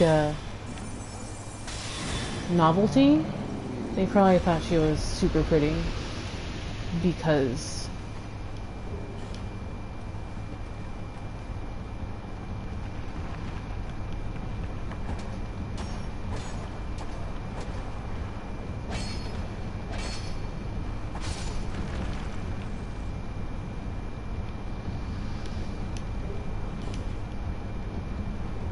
Fragrant Branch of Yore. There's Gavlan.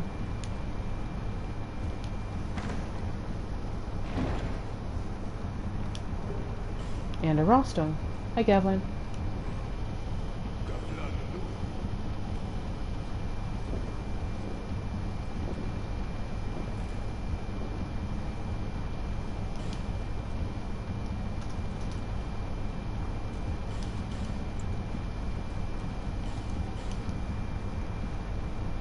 Gavlan wheels. Gavlan deals.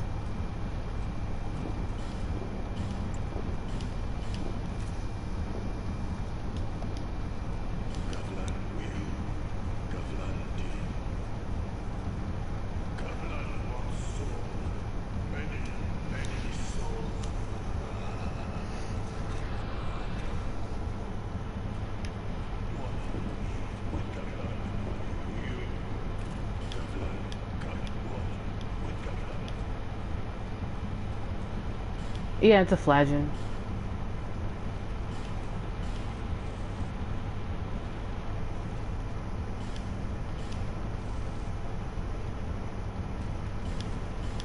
I'm gonna sell my duplicates to him.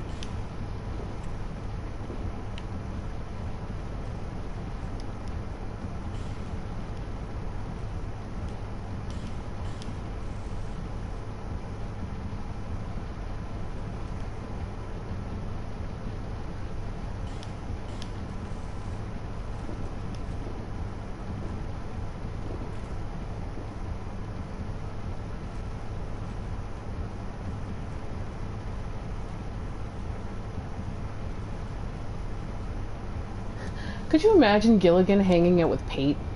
Because Pate's also in the area.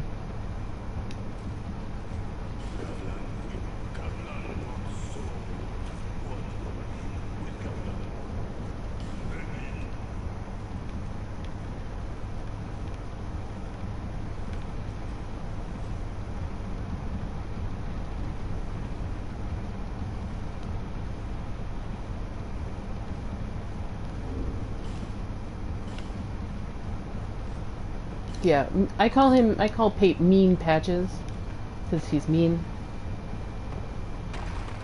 Although he's more mean Grave Robber Blige. Divine Blessing and a Fire Seed.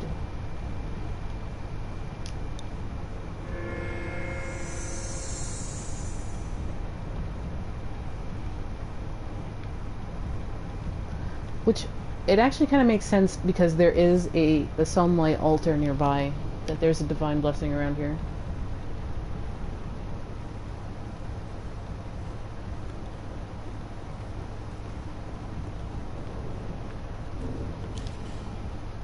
Homeward Bone.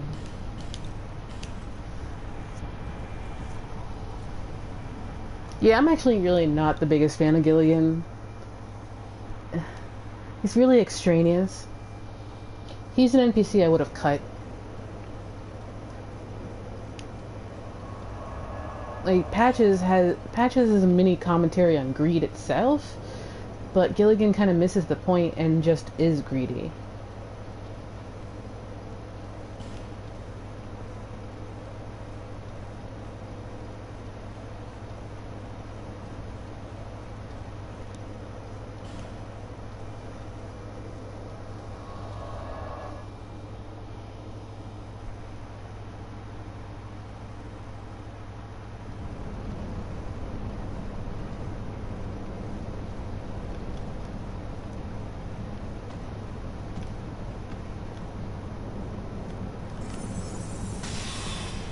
No, you stupid crystal lizard.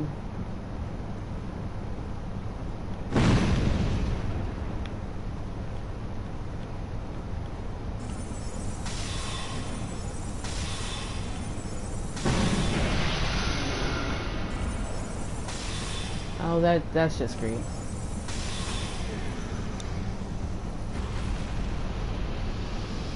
That's just great. Where are you, Forlorn?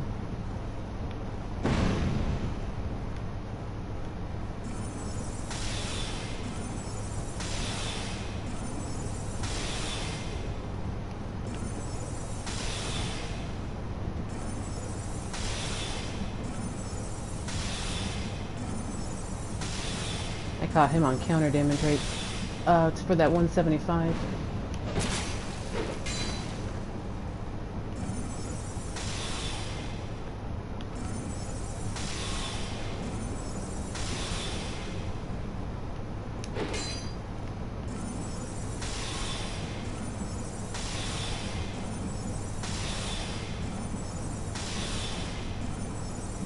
We just do this all day, Forlorn.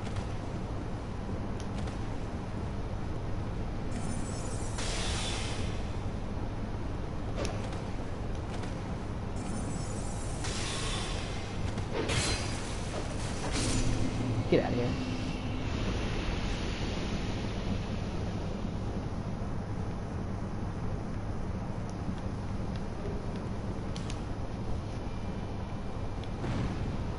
Guess I'll go refresh my spells then. Yeah, I hadn't really made that connection either with Shulva and Poison, but that's a really cool connection.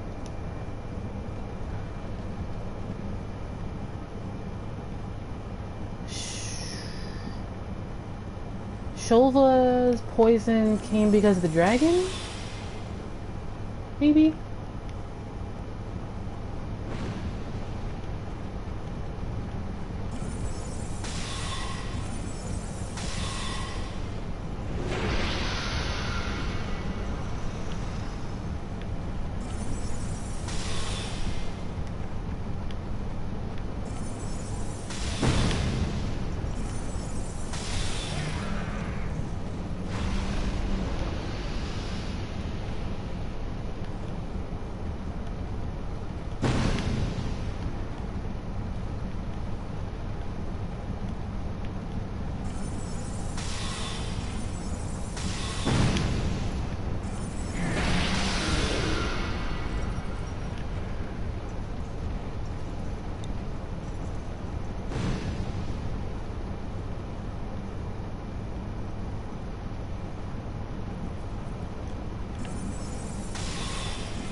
Save the greats for the boss.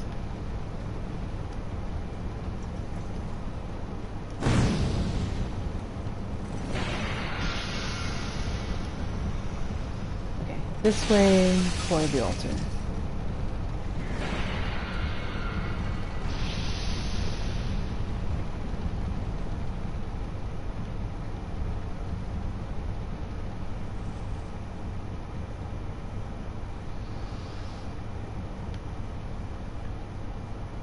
I love the lighting on the altar too.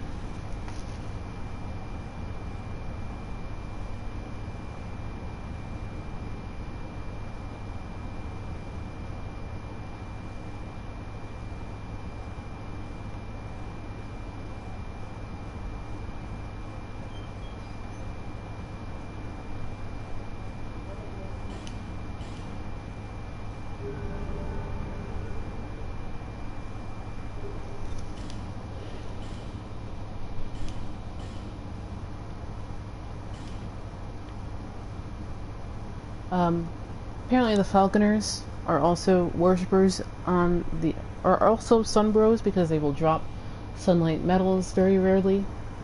Although they're probably really bad. They're really bad at their job as a Sunbro, but they're still Sunbros.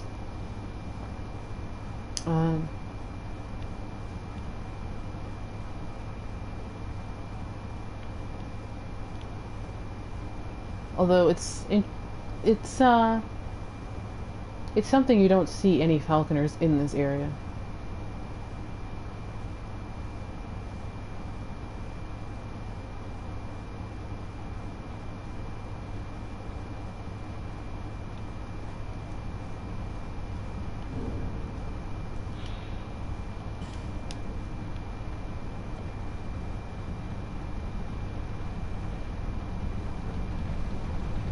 Not sure which is more annoying, getting all the way here to learn Praise the Sun and enter the Covenant, or how Dark Souls 3 does it.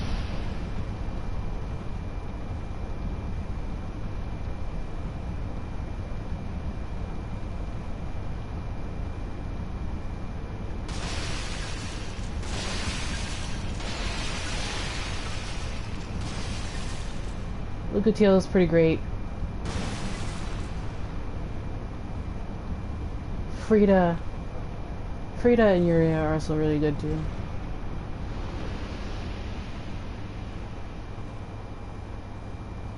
Speaking of Lucatiel,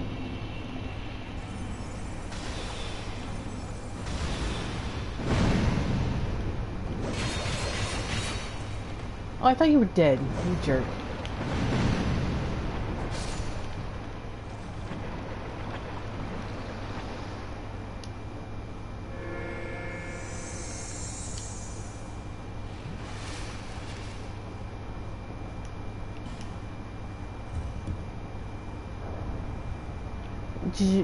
Japanese culture is pretty regressive, which probably makes Dark Souls a bit progressive in that respect, because outside of Demon Souls, female characters can be as exactly like their male counterparts. So let's talk to Lucatiel. Speaking of Lucatiel.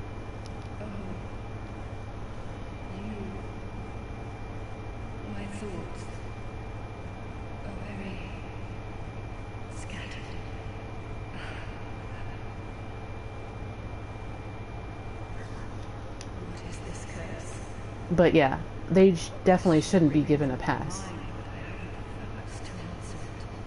So, defense, it's an explanation, not a defense.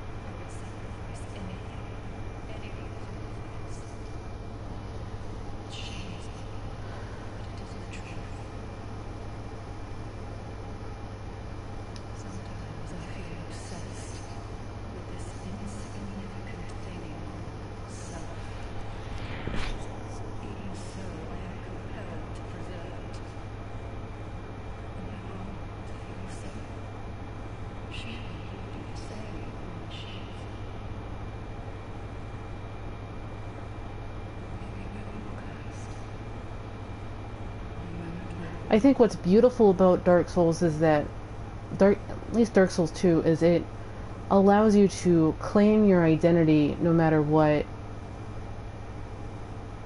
and you can mold that identity as you see fit.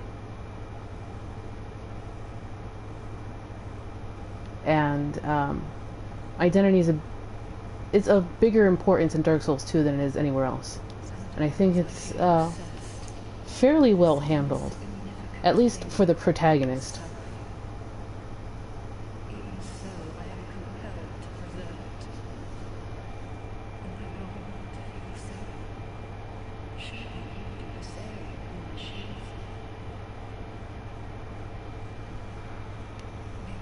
But it is a difficult topic.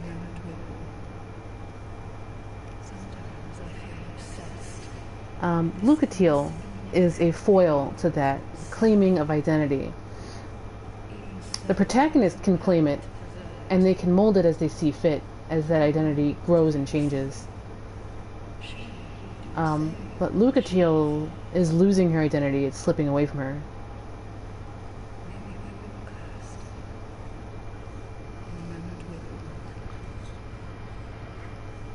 Yeah, I mean, if...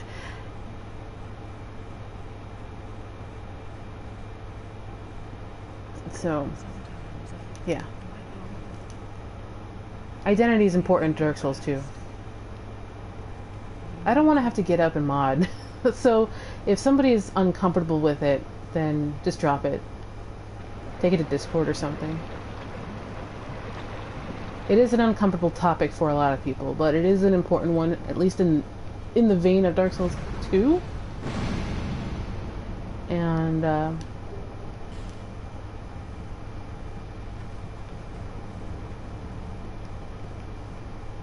but if someone says stop, just stop.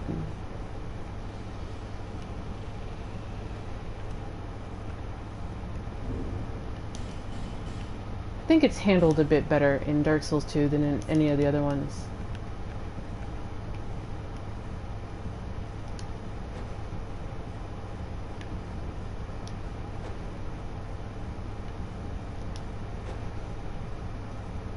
Bah. Bah.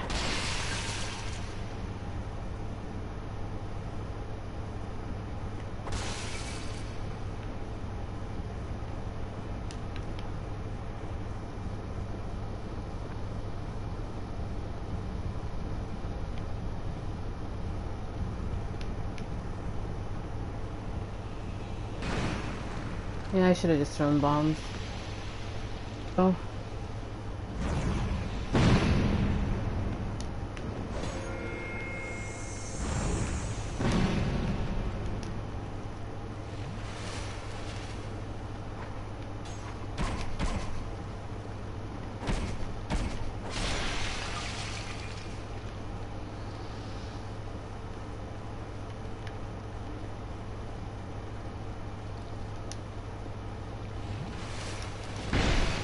No.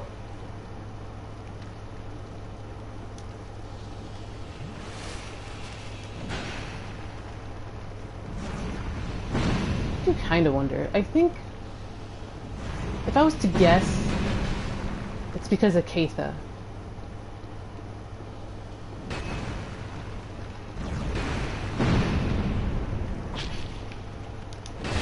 Keitha's symbol in the stone plate ring is a green tear because of the combination of red and blue.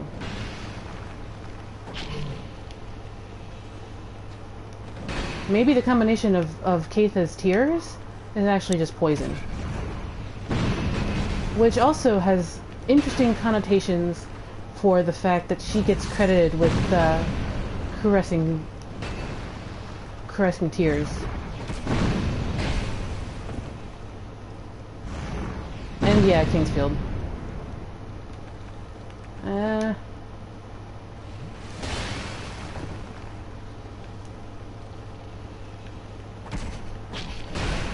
I'm gonna...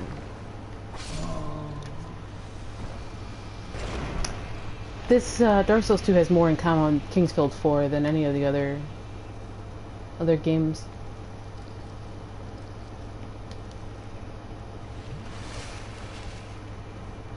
I think Tanamura was a director on a Kingsfield game, which is his frame of reference. Yeah.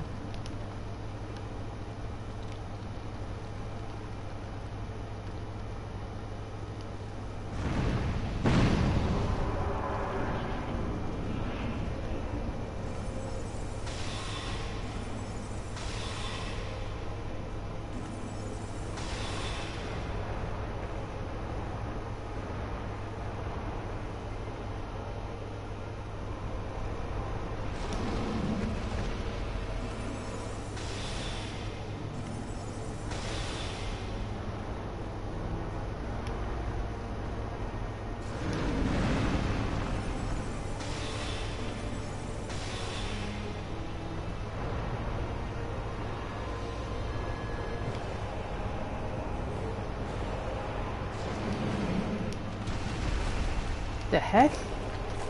Ah, it's too... No, my items!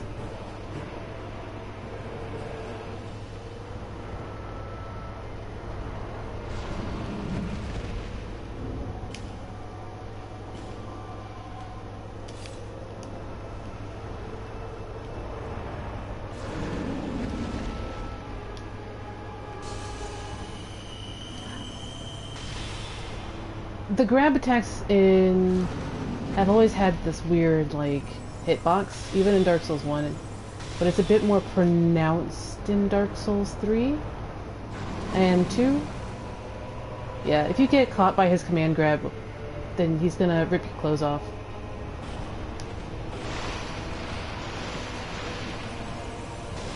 If you're in melee, you're probably never gonna see it.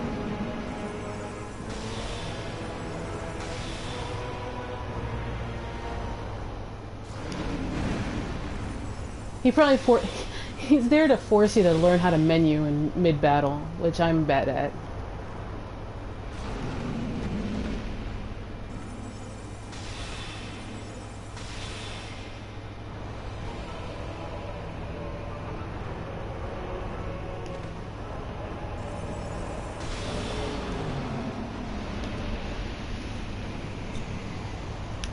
What a jerk! What a jerk. Put my stuff back on.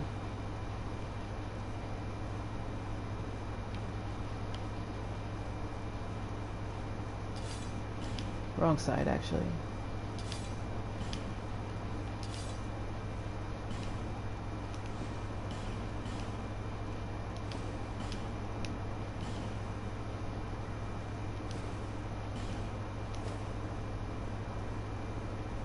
Yeah.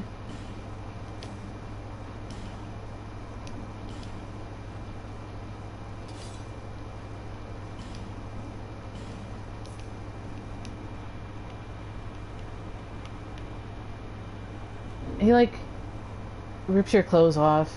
I think they thought stealing your items was unfair, so they unequipped it. Even your rings, which I have to put back on.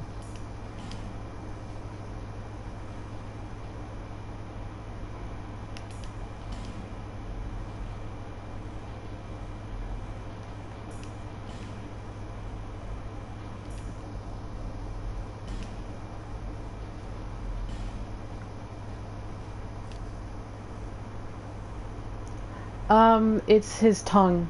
He grabs you with his tongue. Animation has this bit of a vacuum effect, even in Dark 1.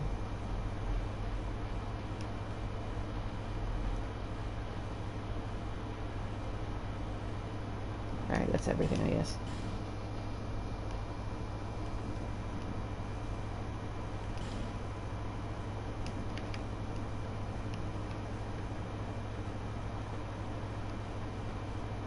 Yeah, Dancer's Grab has a problem with it. It's actually a little bit comical in Dark 1, especially with backstabs, because the vacuum is there too. So, Covetous Demon. Let's read his soul.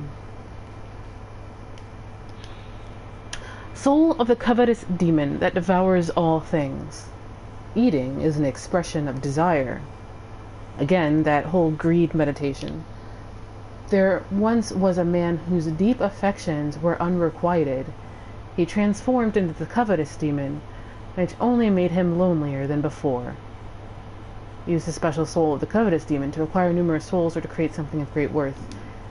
Essentially, this is a guy who had a crush on Mytha, the Baneful Queen, and she was like, nah, dude.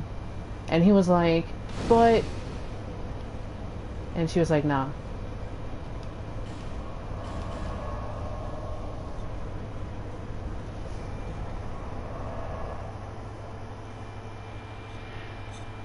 Dancer's Crab has a terrible problem with it. Yeah, he got friend-zoned hard. And he became a demon for it.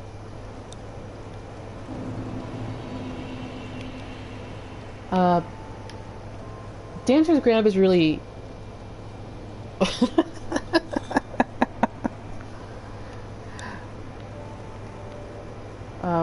especially since the dancer's move timing is essentially a waltz, and that's way different than most of the other bosses in Dark 3. So it's like 1, 2, rest, 1 for the dancer's move timing.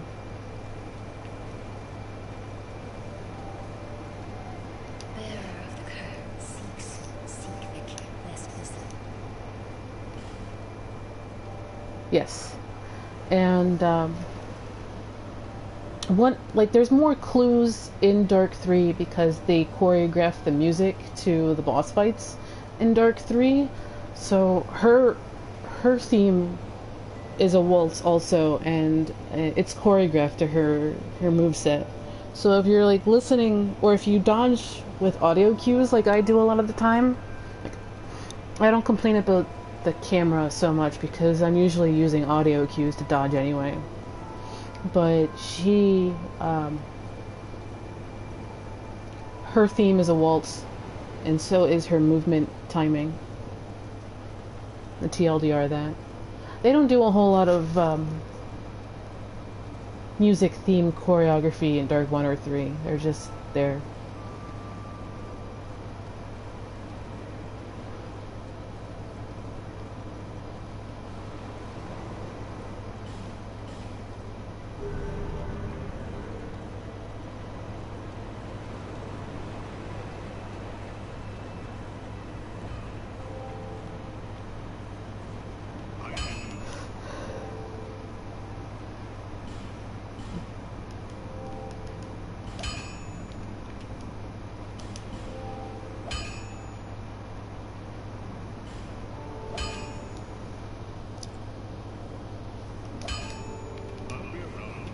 Does she have chunks? I believe Chloanne now has chunks. Oh, speak up.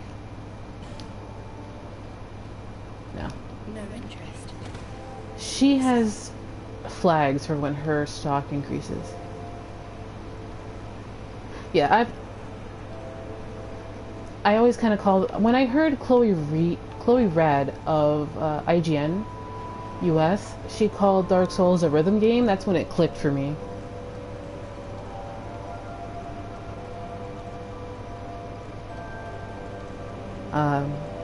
And Dark 3 has a lot of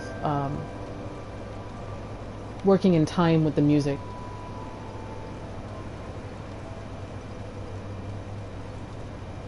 It's a call. I think that's a callback to Demon Souls, because Demon Souls, when you walked away without leaving, they'd be like, "Oh hey, what's wrong with you? Don't you have any manners?" Jeez.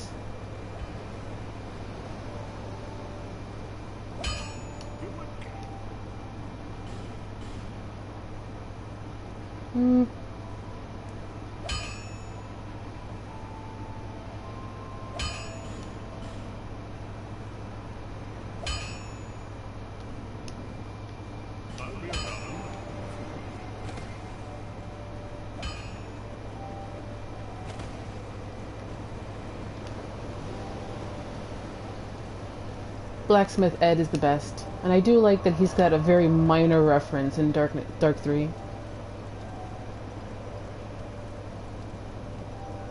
Alright, so now we are in Earthen Peak, which ends up in the trash, the figurative and literal trash in Dark Souls 3. It's in the lore description of exploding bolts, lightning bolts in Dark 3. It's like Blacksmith Edmund, blah blah blah blah blah.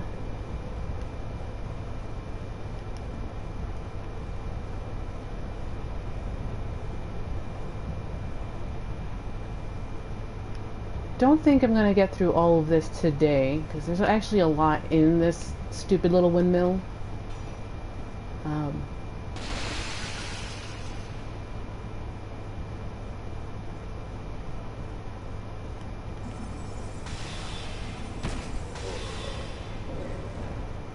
But we'll see.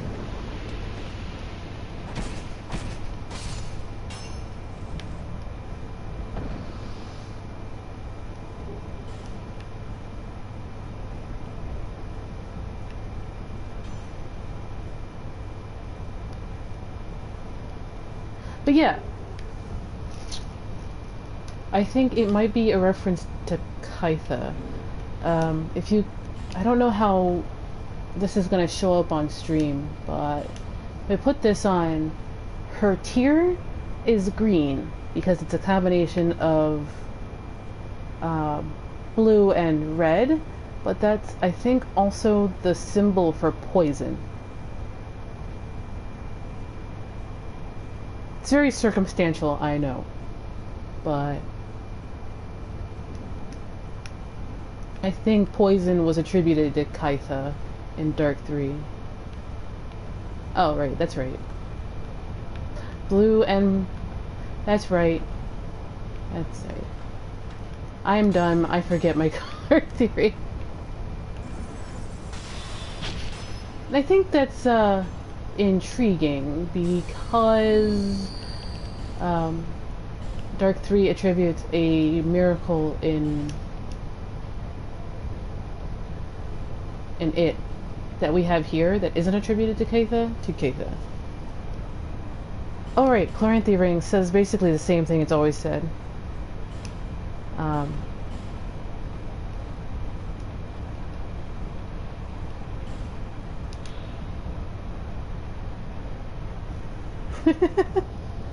This ring is named for its decorative green blossom, but its luster has long since faded.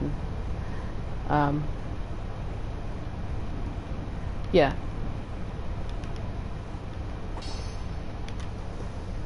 I noticed that the symbol for Kytha was a green tier, so I figured as much. It's really circumstantial.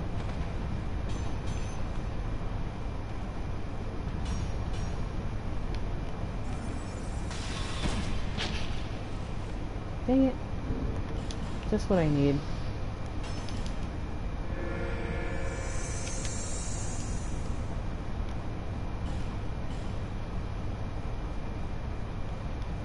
What is... do I have a poison?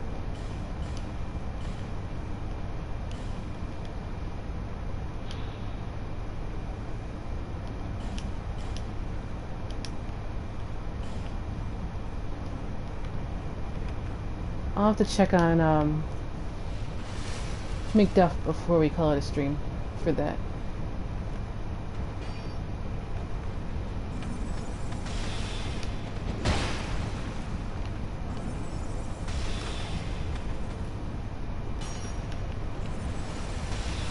Look at this jerk. Get backstabbed. Yeah. But I have... that's probably true. That's why I'm not, like, adamant about it. But maybe. Since Kytha's Caressing Tears in Dark 3 is called something else in Dark 1 and is said to be not really a miracle.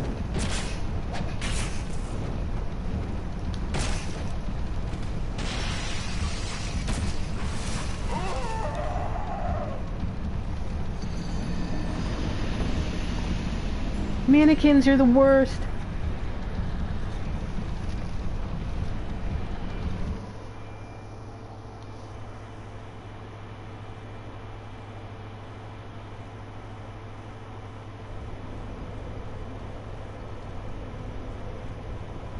Yeah, because they probably didn't mean it. But,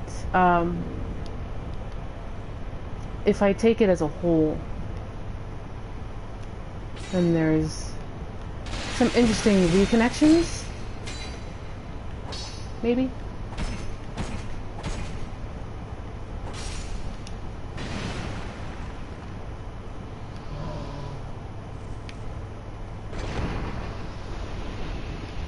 I mean, it's a work that isn't very cohesive a lot of the time, but on purpose.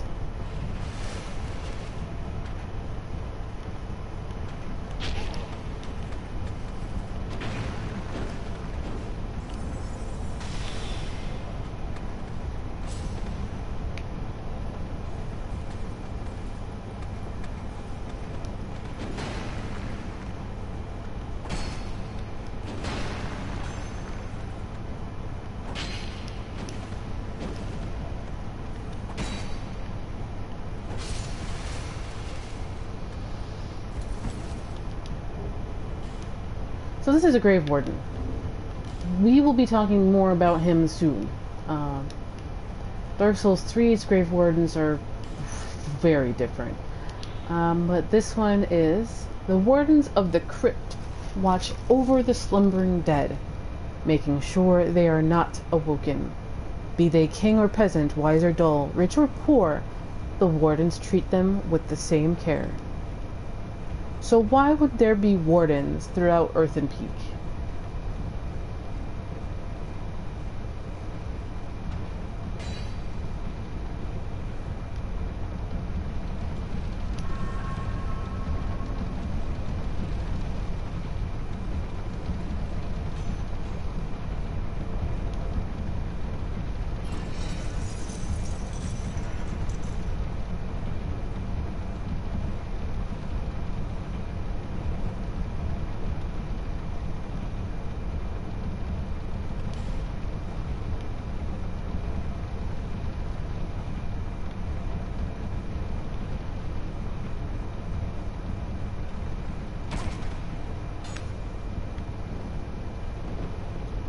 Yeah, there's the symbol for poison right there.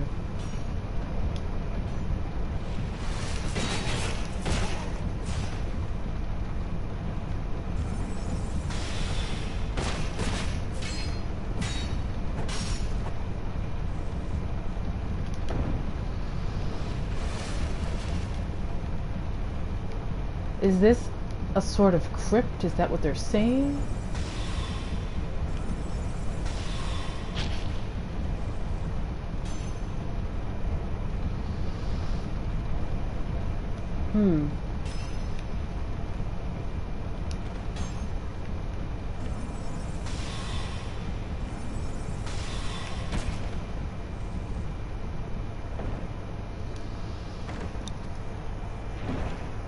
Because there's a few, and there's two of them guarding Mytha's entrance.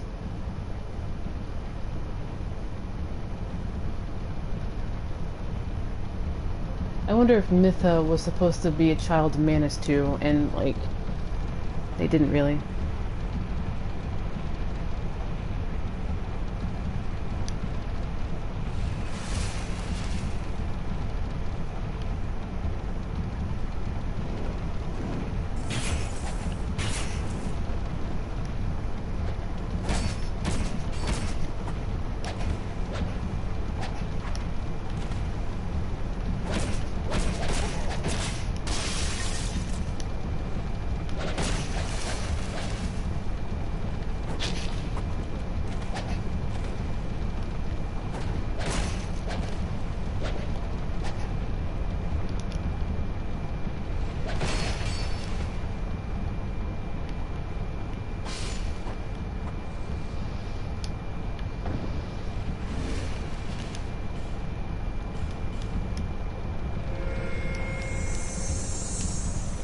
So glad I made that pit stop with Gavlan.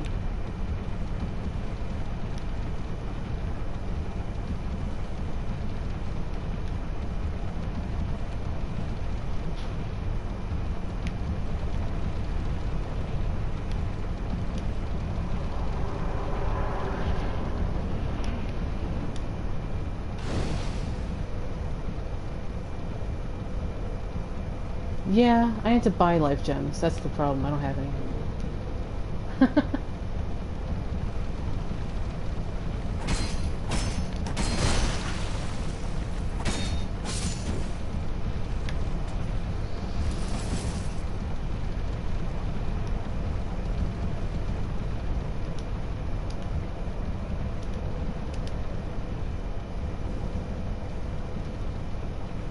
Hey, remember when everybody was confused as to, because it looks like metal?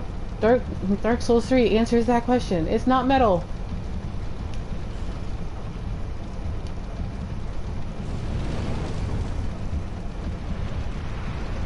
It's wood.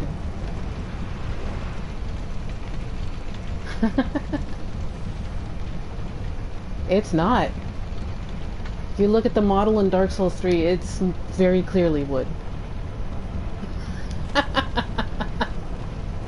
Yeah, wood is definitely rocks also.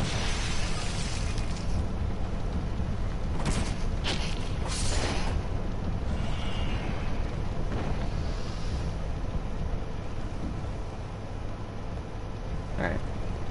I have to go back to Majula, because it is getting to be that time, since I started about half an hour late anyway.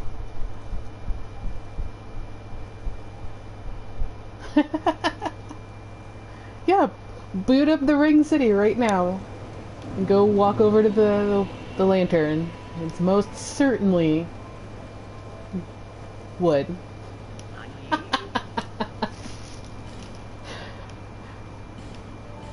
Oh, since we've beaten a bunch of bosses,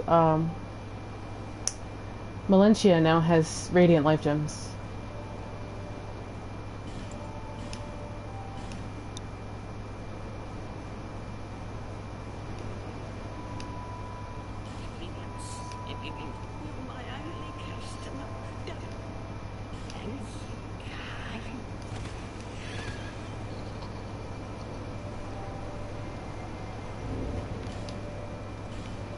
Okay.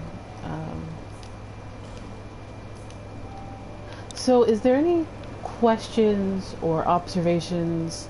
I know we didn't do a whole lot today, but I'm kind of setting up for confrontations in the Iron Keep. Is there any like observations or something you wanted to talk about real quick before we call it an end of the stream?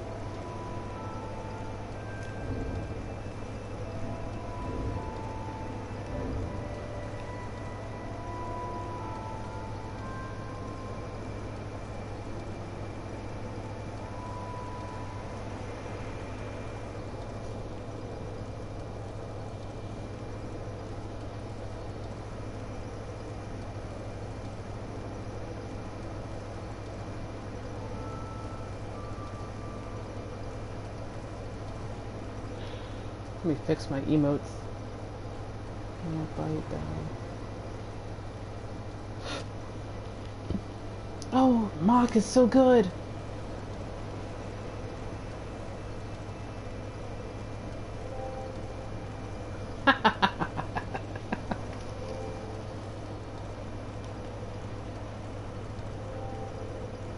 Because elevators are load transitions into different areas, which is why the big elevator in Drain Lake Castle takes so long, and it is a varying amount of time because it is loading stuff.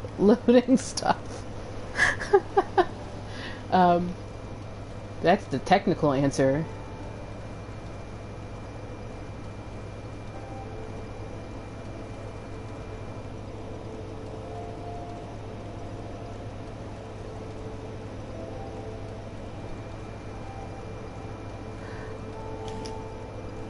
That's pretty much what I say about that elevator. But,